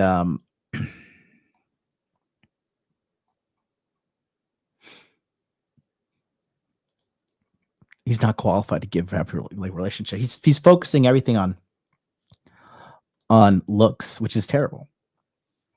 She's 34, going to be 35. Yeah. If all you do is choose your relationship partner based upon looks, man or woman, you're an idiot. You're an idiot. Like clearly there's friction in this relationship. Who wants to go on a podcast and both of them they lack the intelligence to be like, we shouldn't go on a podcast and tell everybody that we've broken up and got back together 75 times. People are so delusional. Yeah. I like fake tits and fake asses. I don't give a like, how do you feel about surgery? I feel that it's a preference. If a woman wants to enhance anything, I think it's amazing, but I also think that you should always take care of yourself physically. Yeah, you see those girls who don't do any work on themselves and they just fucking get surgeries and shit. It's just not going to do anything for you. You have to work every day for your worth. The work instills the work. Or even the girls that get surgery and they gain a little bit of weight, I'll just get some lipo. No, if you work out, you will tighten everything up in the perfect areas and enhance the surgeries that you got. What do you think about people who say it's cheating? I don't agree with that. I think that it's a preference. It's your life. I personally know that some people can't build certain areas. Right. So if a chick has a natural flat ass, then she better just do something with it if she ever wants an ass. Because you're not going to just build a fat ass. Like there's people who have that physique or they don't. You know? Right. So I mean, so if that's what you want, you better just drop your ego and build the person you want to build. If you want to get tatted, get tatted. If you want the surgeries, get the surgeries. If you want to date that girl, fucking ask her. If you want to start the business, start and never stop. What the fuck is up with everybody? It's not that difficult. Like literally get the fuck to work doing it and then realize that you were one of those weird haters because you didn't have it. And once you got it, it wasn't that crazy anyways. It's kind of expected at that point. People in my program are always like, hey, thanks for holding me to my highest level. I'm like, I ain't holding you to shit. I'm expecting you to be this way. If he's worth 100 million, he's only got that far with the gals. I don't think he's worth $100 million, but that's a lot of money, guys. This is the bottom of the barrel. This is the foundation of a man. Like, this is what you have to do. There's no less than this. You're a fucking bitch if you do less than this. And they're like, damn, because everyone else there around is like, whoa, you're doing too much. Yeah. Oh, 100%. You need to find balance. Fucking balance. Well, I think that's amazing that you said that, is that most people, we don't have anybody setting high expectations for us in our inner circle. So to have somebody, a coach or somebody that hold you up to that expectation, you can actually reach it. The thing is in the fact that you need to be told that you're being held to that, just watch a motherfucker's life and hold yourself to it. Yeah. Where's the accountability going to take place? You're going to look at my page. You're going to see that I'm at the gym. Then you're going to message me and say, Wes, I'm taking my fat ass to the gym right now. That's accountability. But I'm not going to write you and say, hey, Butterball, get your fat ass up and get your chick's hands off your tits and go to the gym. It's chest day. I'm not going to do that. Like anybody, then the same guy who wants you to do that, will be like, you can lead a horse to water, but you can't make him drink. Oh my God. And and then when they're on your program, they're like, are you going to wake me up? I'm like, yeah, I was about to go somewhere I should, but yeah. So a lot of people online talk about hypothetically what they could or couldn't do in a certain situation, but they're not living it. So if you don't like girls with fake boobs, fake ass, or whatever, don't talk about what you couldn't get. If it's not an option, you have no opinion. That's right. When it's not an option for you, you have no opinion. She is not an option for you, Johnny from Minnesota. When I walk down the street, I know what I can get. So that's the kind of woman I want. That's what I go get. I don't talk shit about some crazy super celebrity that I have. There's no chance for what if me to date. I date what I date, where I'm at, and I talk about that. And that's it. Do people understand that the only reason they comment negative to something is because they're drawn to it and they want it? 100%. That's the only reason they do that. Now, you've never found a guy who likes a certain type of chick on a page of like a flat ass ugly chick going, look at this flat ass ugly chick. It just doesn't happen. He's out pulling bad bitches. Yep. Like it just does not happen. Yeah, 100%. So what the audience is saying, if they don't like it, that girl showed up at your house, knocked on your door, that 10 that has fake boobs, fake ass, and looks amazing, that you would say no if she wanted to bang you. Okay, John, for sure. That's right. That's why you say to people in prison, they'd be like, I'm never getting married again. And then they would have like Curves pictures on their shit. And these are like women from Curves magazines that people watch looking at prison. And I'm like, what if she wanted to marry you? Like not the ugly bitches you're thinking of. But what if that chick wanted to marry you? You'd be like, I probably yeah, exactly. Yeah, exactly. The truth comes out. You would never say no. We all know. But everybody wants this question answered. Why do you keep coming back to Wes Watson, the boss man? Why the fuck, after all the shit that this guy has done, everything, every despicable act that everybody saw him be and do online, what makes you keep coming back? I always follow my heart, no matter what, even if it's. Because I always wanted to be with her before she started. I was always trying to be with her. I was just forced to go other routes. I wasn't trying to go other routes. She just closed off that route. So I had to go other routes. You don't want to. Right. So again, when a woman dismisses you out of her life, and then she goes out and about and she comes back, that's because she got tossed around. She sucked some dick. She got fucked by a couple guys. She realized these other dudes were like, bitch, you ain't shit. So she comes back to old reliable, old stupid who takes her back. There's no arguing there. That's the truth. I always follow my heart, and my heart, it was very unexpected, by the way. The girls and I were very sick for months and months, and the only thing I was really worried about was getting healthy. But I kept my heart open, and I followed my heart. Here we are. And I didn't think that we would come back, but I'm really grateful that you did have experiences with. And keep in mind, this is before the video you saw at the beginning of today's episode, when he's like, why don't you give me? She doesn't address me a certain way. She does. That's the real shit. When they're sitting down in a political standpoint, like they're sitting and having like a political interview here, like trying to be diplomatic. They're trying to put out an image to save his brand, quite frankly. That's exactly what's happening here. But the real Wes Watson is the one that put out that Instagram story and then deleted it. Other people, because I know a lot of girls are like, how can you go back with him after X, Y, and Z? I'm glad that you had experiences with other people. Let me clarify something. When we first got together, we didn't really even have sex for like 10 days or something like that. When I tell you guys I'm not that comfortable to just stick my dick in bitches, I'm not. I just can't do it. I think it's God protecting me. So let me see if I can get the story. So he is not okay with having sex with a girl immediately as soon as possible. Sure. But he's okay with immediately telling a woman who's pregnant, oh, yeah, no problem. I'll take care of your kids. It's not a problem to me.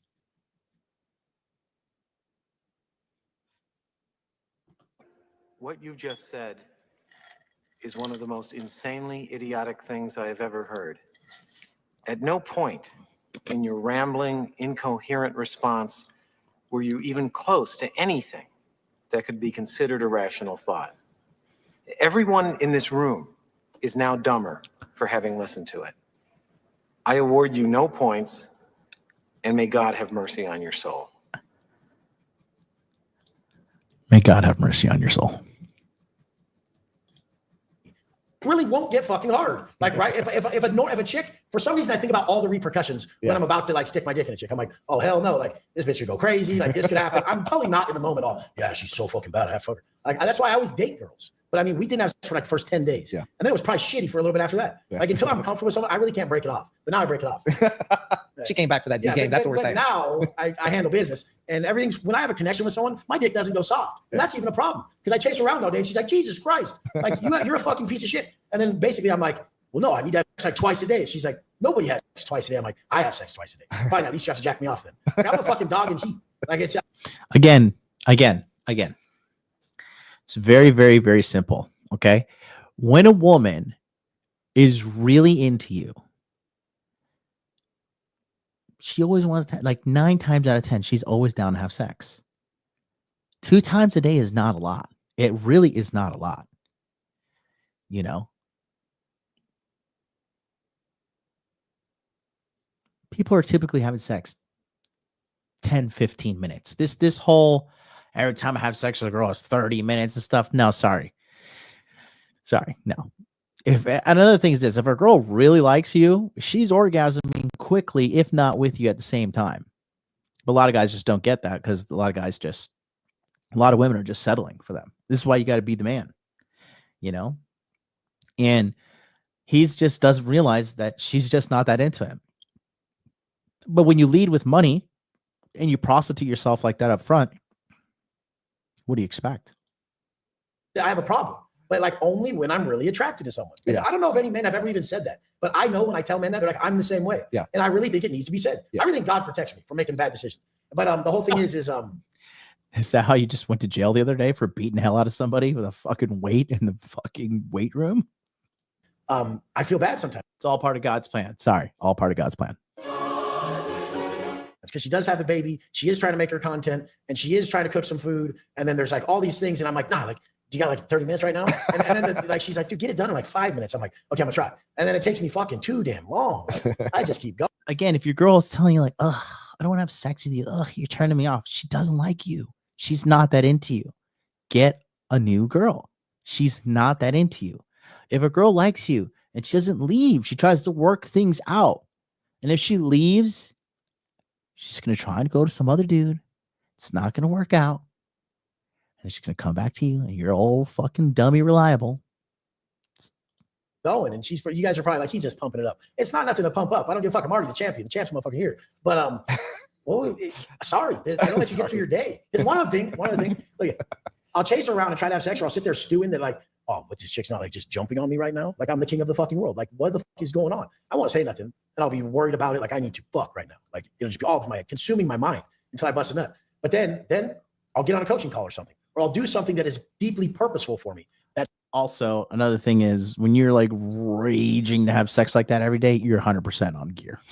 Stupid desire and that meaningless lust goes away, and I get clarity, and I'm like, oh, I don't even need to do that anymore. And so I do see it as a vice. So I do see it as a low frequency act at that point. So that's why a woman could not like it, because it's just a low frequency act of fulfilling my desire instead of I love her and I want to make love to her, which I don't even know if I know how to do that. I'm not sure. Again, now he's positioning her as more intelligent than him. It's like, well, you know, it's a low frequency act that I want to have sex with somebody all the time. No, it's not. You just want to have sex with the girl you love. You can't tell me that wanting to have sex with your girl when the majority of guys are out here trying to fucking cheat and shit. Like, you can't tell me that's a bad thing. Sure, if I could be Mario Lopez with roses and candles, I don't know if I could do that. But my way of showing love is I'll pay bills, and I got to. There you go. Hey, winning around the board. But really quickly, that was so perfectly said for so many men that desire are like, and love thing. Yeah, and the lust thing, because a lot of women can feel when you're just lusting. The lust goes away. But earlier today, we were at the gym. Somebody had an issue with the wife not really jumping on him all the time. Not the intimacy wasn't the same, and that's because a lot of times women, we can feel when you're just lusting and you just want to, you know. Yeah, she's gonna bust another. Yeah. In all reality, that you're coming to him at a low frequency. I've never dated a girl. I've never been with a girl who's like, I don't want to have sex with you at any point in like multiple year-long relationships. Never. I just don't experience that. Like,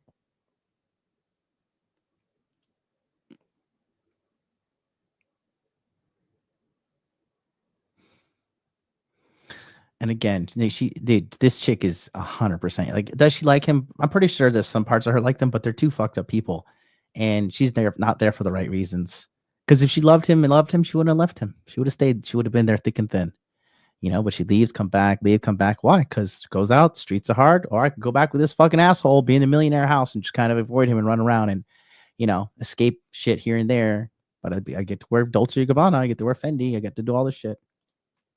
state of desire to fulfill your urges. And if you came to that, if you look at the frequency chart, desire is lower than anger. Yeah. So you're like hate fucking them almost. Like, it's right above shame and guilt. So it's anger and then shame and guilt and desires between that. So how does that feel? Like you're just fulfilling your desire with a piece of meat. I can understand that when I look at the frequency chart and when I go on my purposeful call and that goes away, but I still don't know if I really know how to just make love. I don't know if I've done that. That's all right. I'm not even sure. I don't even know how that looks. Like, what do you do at that point? Do you think that it has to be like flowers and candles, or what is it? What do you mean? I think sometimes in the moment you're more into it, and then I'm into it, and I'm like, oh, I think we could both come right now at this connection. And I really think that like that's it. Yeah. That's it. Yeah, so double orgasm. Yeah, but when it was true, like when it was you were truly in the moment and enjoying it with your partner, not just like race fucking. Like I gotta hurry up and bust this nut before baby starts crying. Because that's the thing too. She comes with kids, so then you gotta mind the kids. You might hear something. They never walked in on us or nothing, so that's good. No, that's good. That'll probably be traumatizing. Or hearing, I was traumatized as a kid with that, so I'm very like. Your mom was just getting racked and you hear it. That's fucking cool. She's like, horrible with the WH. Yeah. I mean, I got a full disclosure is maybe there's something wrong with me, but the girl I date likes the fucking hate. So hey, that's where we're at right now. So that's what she gets. She loves that. They love it. If she likes hate, does that put you in her in a state of love? I put in her high frequency state of love, or is she just? I'm not even sure. This is a fucking podcast of three fucked up people who all want clout. This is I don't know if I don't know if I can finish this because there's really no much value for me to extract out of this. Like.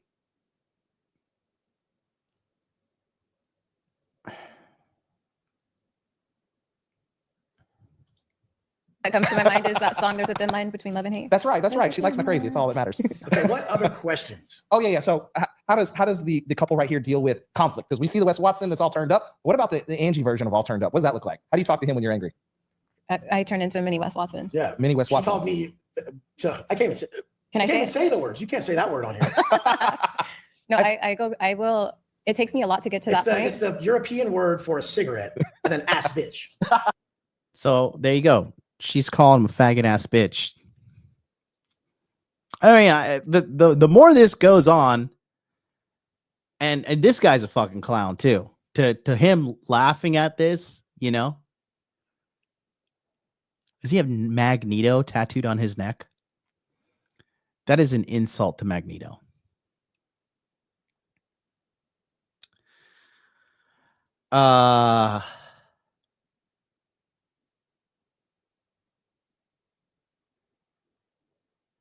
If your girl is getting angry with you and calling you a faggot ass bitch, where is his teaching for himself? What does that do to your subconscious mind when you stay with somebody who calls you that? Like, man or woman, when you're fighting with somebody, one, you shouldn't be having the frequency of fights that they are having. Two, the intensity of the fights, and three, there's still, when you fight, there needs to be a level of respect.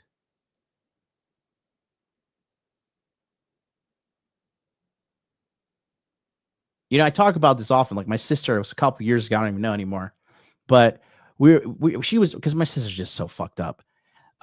She's just was saying some shit about me during a fight, and she's like, "Yeah, that's why you have a small dick." She told me that. And I'm like, I'm your brother, you fucking uncultured swine. Like what is wrong with you? That's like if I'm fighting with her, like, yeah, well, that's why your pussy stinks. Like that's just. You don't talk to that. You don't talk like that within your family. And at that point, I was just like, you know what? Goodbye forever. I don't even care. I don't even like nothing. I saw it was like a couple months ago. I saw her checking my Instagram stories, block, saw her try to add me on Facebook, block. Like, no, I don't have time for this shit. I don't have time for that. And that's what the biggest thing that I'm seeing here. When somebody violates you and they consistently violate you and they consistently disrespect you by you staying there, okay?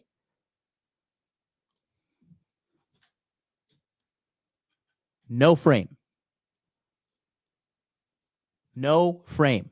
Nothing. Okay? Nothing. And all you do when you do stay there is embolden the person who is doing it to you. That's why a bully starts off by taking your pen and like, ha ha ha, I took your pen. Then you don't do anything. And then he's like, oh, you know what? Well, I took your USB now. This is mine as well. You know, now that's mine. And then you're like, and then he's like, you know what? He starts hitting the back of your head in class, smacking you. You don't do anything. Then he starts smacking you harder. And then, you know, it just escalates to the point where you're getting slept in the fucking parking lot.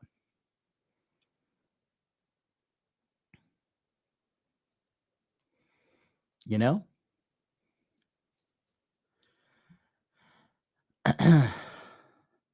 Yeah.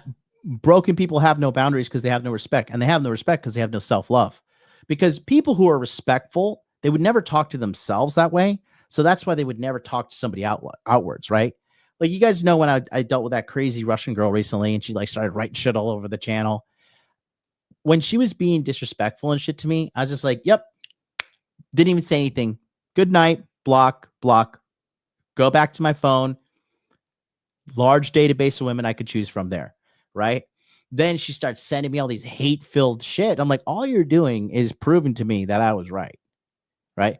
Recently, I had somebody in my monthly coaching, and you know, he was acting a damn fool and talking shit and being wild, and I kicked him out. I was like, okay, well, you're not gonna like, you could just talk to somebody else like that, because you're not gonna talk to me like that.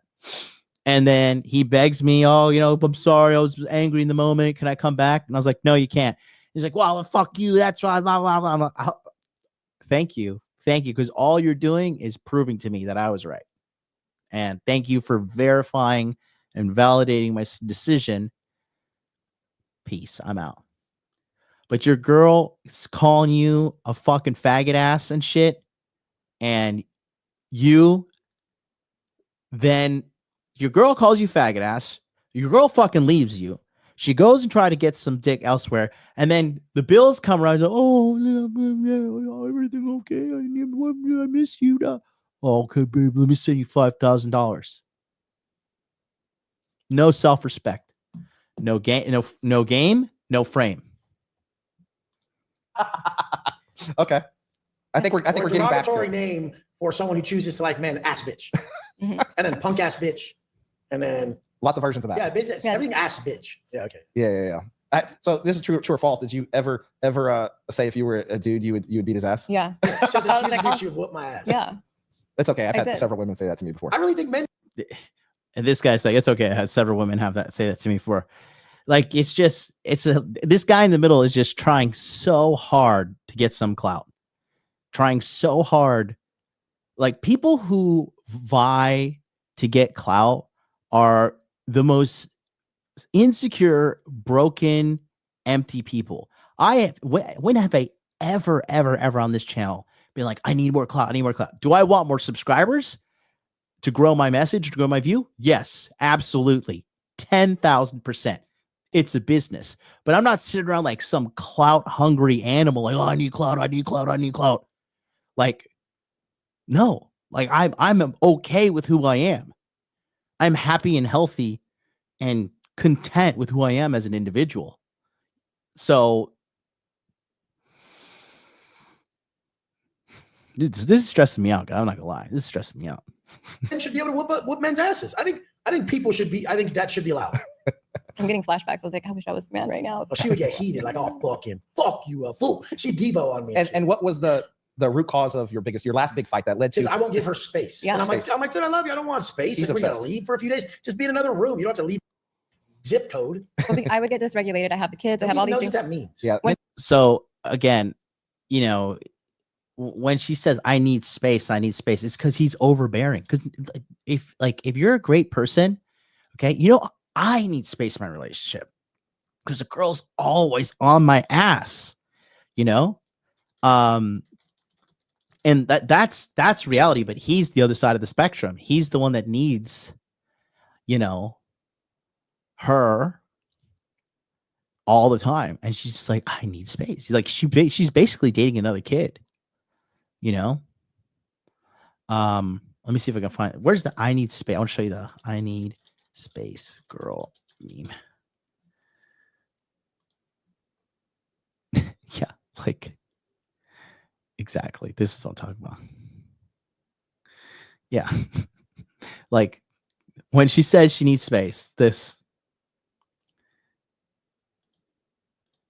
This is what she said right here. Oops.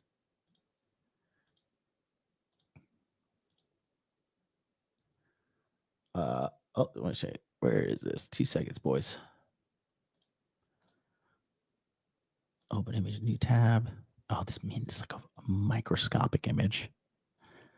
There we go. This is nice and censored. The 9gag meme. 9gag. Oh, old school. This is it. I need space. I need space. I need space. I need space. I need space. This is really what she's saying. I need time to think about if I want to put up with your shit or not. And the only reason this woman is coming back is because her biological imperative is to take care of that baby.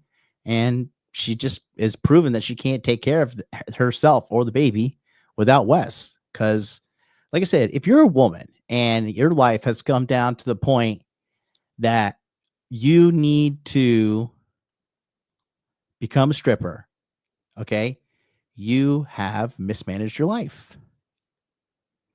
Okay? You have mismanaged your life.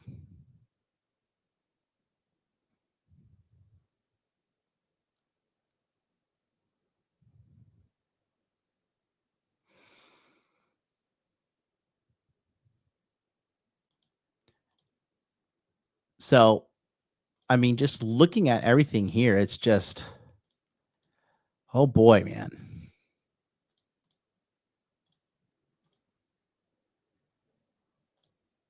My nervous, when you're dysregulated, it means that your nervous system is in a fight, flight, or freeze. So when you have even, I don't think dumb people know this shit, so they can't be dysregulated. Okay, listen, if you're an entrepreneur, can be dysregulated, if somebody is making decisions constantly every day, they get like decision overload, and then your body is stressed out. You have a physiological response in your body. I must be dysregulated. Yeah, you are most of the time. Oh shit. So she just fucking got on me. So no, it's okay. It's worth. There's room for growth. I work in a dysregulated state. Yeah, he functions well in that. But for me, having a new baby and with him being dysregulated, or you wanting to have sex with me when I was like, I have all these things, that baby. I'm in another room wanting to have sex and feel that I'm stewing about it. It would bother her. He has strong energy. I can. She has such bad strong energy. She'd be like, I can sense you're in California wanting to have sex, motherfucker, and it's pissing me off. Stop it, homie. No, I would tell him. I would wake up out of my sleep and be like, stop. I would say things to him because I could feel him. When you're connected to someone, you can feel them very intense, and I could feel his energy so strong, even if I'm in the other room. Why does it always get like that though? After a while, like dudes will always still want to have sex, but women don't. It's not that I didn't want to have sex. It's just not all the time, or when you wanted to. At the start, chicks will get racked like 3 times a day, 4 times a day to please you, and then fucking 2 months later, it's like, whoa! I've never even been in a relationship where we had sex every day. 2 months later, bro, this guy has never experienced genuine female desire. That's where it is. When a woman, and this is what happens when you lead with money, clout, and all this shit, all these dipshits out here telling you to do, and then you're just like told, like, oh, that's just the way that is. That's just the way it is, you know. No, you're wrong. You are devastatingly wrong.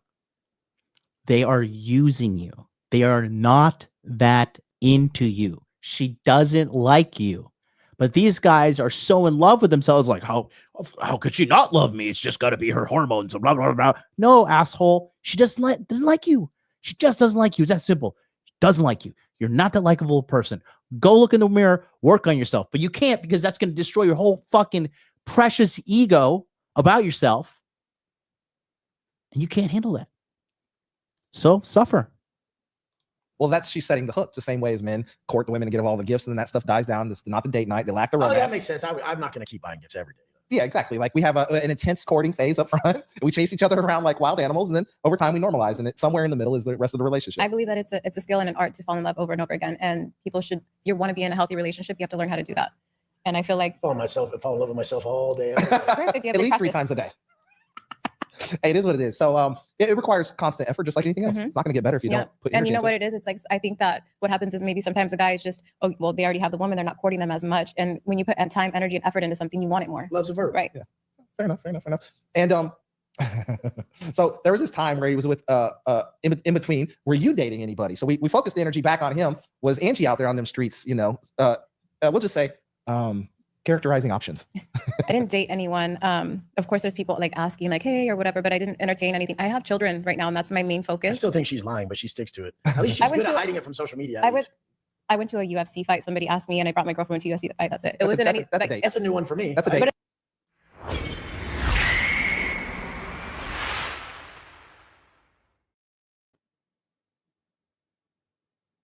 but that's not even anything. It was just going out one time. I still didn't hear about that. There you go. So I post all my shit. Every time I ever took a chick out, I posted that motherfucking shit. Unless the chick wouldn't let me post. She didn't want to look like a floozy or something. But I really only had sex with like 3 chicks while we were broken up out of all those ones I posted. Literally 3. And then one of them messaged last night, one of the chicks out of the 3. And she goes, whoa, Angie's really pretty. Angie goes, invite her over. I'm like, so you guys gonna really hang out? What are you guys gonna talk about? You. They would actually be like good friends because the other chick's way calm. She's way calm. They kind of post the same healing broken chick shit. Yeah. But 1 second, I got a delivery here. Time to get paid, blow. Time to get paid. Time to get paid, blow up like I'm blowing up like you thought I would. I'm blowing up like you thought I would. And if you don't know, I'm blowing up like you thought I would. I'm blowing up like you thought I would. And if you don't know, I'm blowing up like you thought I would. I'm blowing up like you thought I would. And if you don't know, I'm blowing up like you thought I would. I'm blowing up like you. I'm so glad I just saw that. That guys, thanks for telling me to endure and push through this. You see, that right there is exactly what I'm talking about. When you have game and you hear something like that, holy fucking shit. Did you guys catch that? Because I caught it. He's like, yeah, the girls, they both keep posting the same broken woman, broken girl shit. Like, okay, there's a pattern here. You're a fucked up, broken individual, and you keep on attracting fucked up, broken individuals, and you keep on having fucked up, broken relationship interactions for the whole world to see. Let's just rewind that real quick. And I just love this guy laughing in the middle. This guy is just hilarious. This guy, like, oh my God, look at this guy, like just the epitome of a beta male. this other chick's gonna really hang out? What are you guys gonna talk about? You. They would actually be like good friends because the other chick's way calm. She's way calm. They kind of post the same healing broken chick shit. Yeah. But healing broken chick shit. This guy, all he can do is laugh. This guy's just happy to fucking have a microscopic ounce of clout. Oh my God, bro. What a world. What a time to be alive. I am just so happy. Here's the thing too. When you're a healthy guy, like I'm a very mentally healthy guy, right? I don't care how hot Angie is, which I don't even think she's that hot personally. I don't know. I like girls with like really dark skinned girls, not my thing. I like white, light skinned girls. And she like all I see is trauma. All I see is headache. All I see is some shit I do not want to fucking deal with. On top of that, you have kids? No, thank you. I am out. Sayonara. No thanks. Yeah, this just yikes, bro.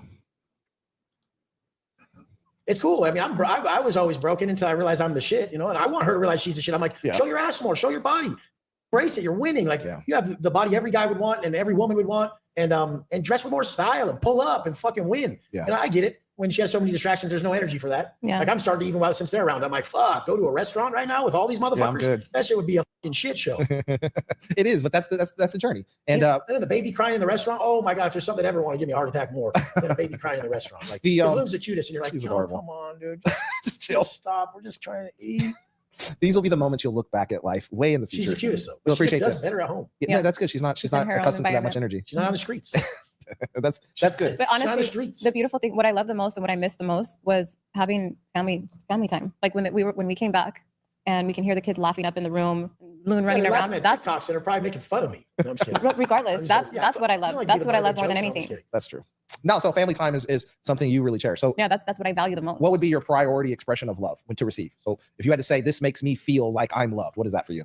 Is when some, I feel like regardless, you just have to know what you value and make sure that the person that you're with values the same things. Because let's say if I value something so much like healing and I want to Yes, exactly. Yes. talk to Wes about it, he's like, I don't give a shit about that. I don't want to hear it. I'm going to close off that beautiful part of me that makes me shine or that makes me open up like a beautiful flower because it's something I love. So you just have to make sure that you find people who have the same values or that they're at least compatible, and then love will happen naturally. What is that for you though? How is that happening with Wes? What is his expression back to you that makes you feel loved? This time around, I feel like he's a lot more patient with me and I can talk to him more. Okay. I can be open about a lot more things. Okay, so that's that interpersonal communication and slow time. Good. And Wes, I don't think it's any different. It's probably the physical. I don't care about that. I could get pussy. I don't give a fuck about Oh, that. from your Like, partner though. Yeah, but I'm not even about sex or anything like that. I'm not even like the physical attraction thing, I'm like more of a voyeur. Like I have to see something I like, and I like watch stuff from the outside. So it's not really about that to me either. I felt like God told me to take care of these girls. I don't know any other way to explain it. I just felt like a pull. Like I say, your conscience is the authentic voice of God. And like, I just couldn't not hear my conscience tell me to take care of them. Yeah. Like no matter. And I'm like, no, but I like there's shit going on. It's kind of like some fucked up shit right now. Should I move on with my life? Should I still take care of them? Is it right? Is it wrong? And she'd probably be like, well, you weren't taking care of me as good as you could have. But I still was like doing what I could, and just still doing what I felt I should. But then I feel like my goal should be to take care of them at a high level. I don't fucking know. I don't know why. I don't question what my heart tells me, because I feel like that's God telling you, hey, if you do this, like this is a path I want you to take. It's the dumbest, hardest one. Yep. It's the one that everyone will tell you not to do. It's the one that you don't even want to do. It's the one that you're not sure about. It's the one that hasn't worked a million times, but it's the one you got to take. Like you got to listen to me right now, and you got to just do it. And it's just like, fine, dude, you put me in this position again. I guess I'll just do it again. And it's just the only way I can explain it. That's exactly how I feel, word for word. Perfect. I think that's beautiful. But what else would you do? Like, would you go against your conscience? You're that big of a fool, You're like, I know if I'm gonna drive home drunk tonight, there's 90 million cops on the road. I'm just gonna risk it. Yeah. Your conscience is like, bro, you're gonna get pulled over. Like, this is how my life was going. I was like, man, I don't know if this is for you. I think you always went back to missing them, and they need you. It wasn't like I miss them. I wasn't like crying about shit. I'm not a pussy like that. And I just, they need you. Like, they need you. You need to do better for them. You need to do more for them. They do more. What are you doing? Like, you can do more. I don't care. Give your last if it was your. All right, guys, I'm done. My God, it's been 3 hours and 30 minutes. I can only tolerate so much. But listen, thank you guys for watching today. I just wanted to give like a very intricate breakdown. I'm so glad Orion Fowler came. And I had, like, again, I just want to, let you guys understand that once again, I want to clearly reiterate, this is not like me trying to dig at Wes Watson or whatever, but I'm just telling you, like, this is an example. Like, this guy is bad at game. He is bad at frame. And no, see, everybody thinks all you need is money, muscles, and fucking clout, and you're going to get everything. No. He literally has every tool in the world to find the woman that he's looking for, but his inner game is broken. He has bad game, and he has no frame. So this is going to continue. He's not going to get better. This relationship is 100% going to blow up. It's going to keep on getting worse and worse and worse. And there's going to be no day in the sun for this man. So that's why I got to tell you guys, man, really just make sure you focus on developing yourself and leveling up and being a better man. And if you're confused, you need help, and you want my help to help you get this done, I'm telling you, join my monthly coaching group. I assure you, this will not be your problem at all. Okay. We will help you get the girl that you want. We will help you maximize your finances at the same time. And not only will you be getting a lot of sex, you'll eventually get the girls that you want. You could build a rotation, or you could go ahead and find a quality women. There are people who have gotten married through my coaching services, had babies, long-term relationships, you name it, we've got it.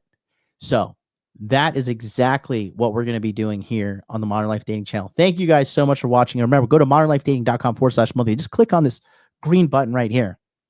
And like I said, what you get when you sign up is very simple. Now we're going to finalize this document today, by the way. We just had this mock-up done. But again, for the sake of clarity, you get a 30-minute onboarding consultation where I determine your sexual market value and where exactly you are in money, muscles, game, and frame. We're going to develop a custom action plan because everybody at different levels have different goals and different things they need to sort out. You're going to get immediate access to a private Telegram chat with 24-hour support through me and my team, and then 2 monthly live Zoom coaching calls on the second and fourth Sunday at 9 p.m. Eastern Standard Time. You're going to get a personalized strategy to get more money, more women in your life today. Go to modernlifedating.com/monthly, or just go to modernlifedating.com and click on the group coaching option. We'll be back tomorrow for free consultation Friday. Until then, I'll see you next time. Peace out.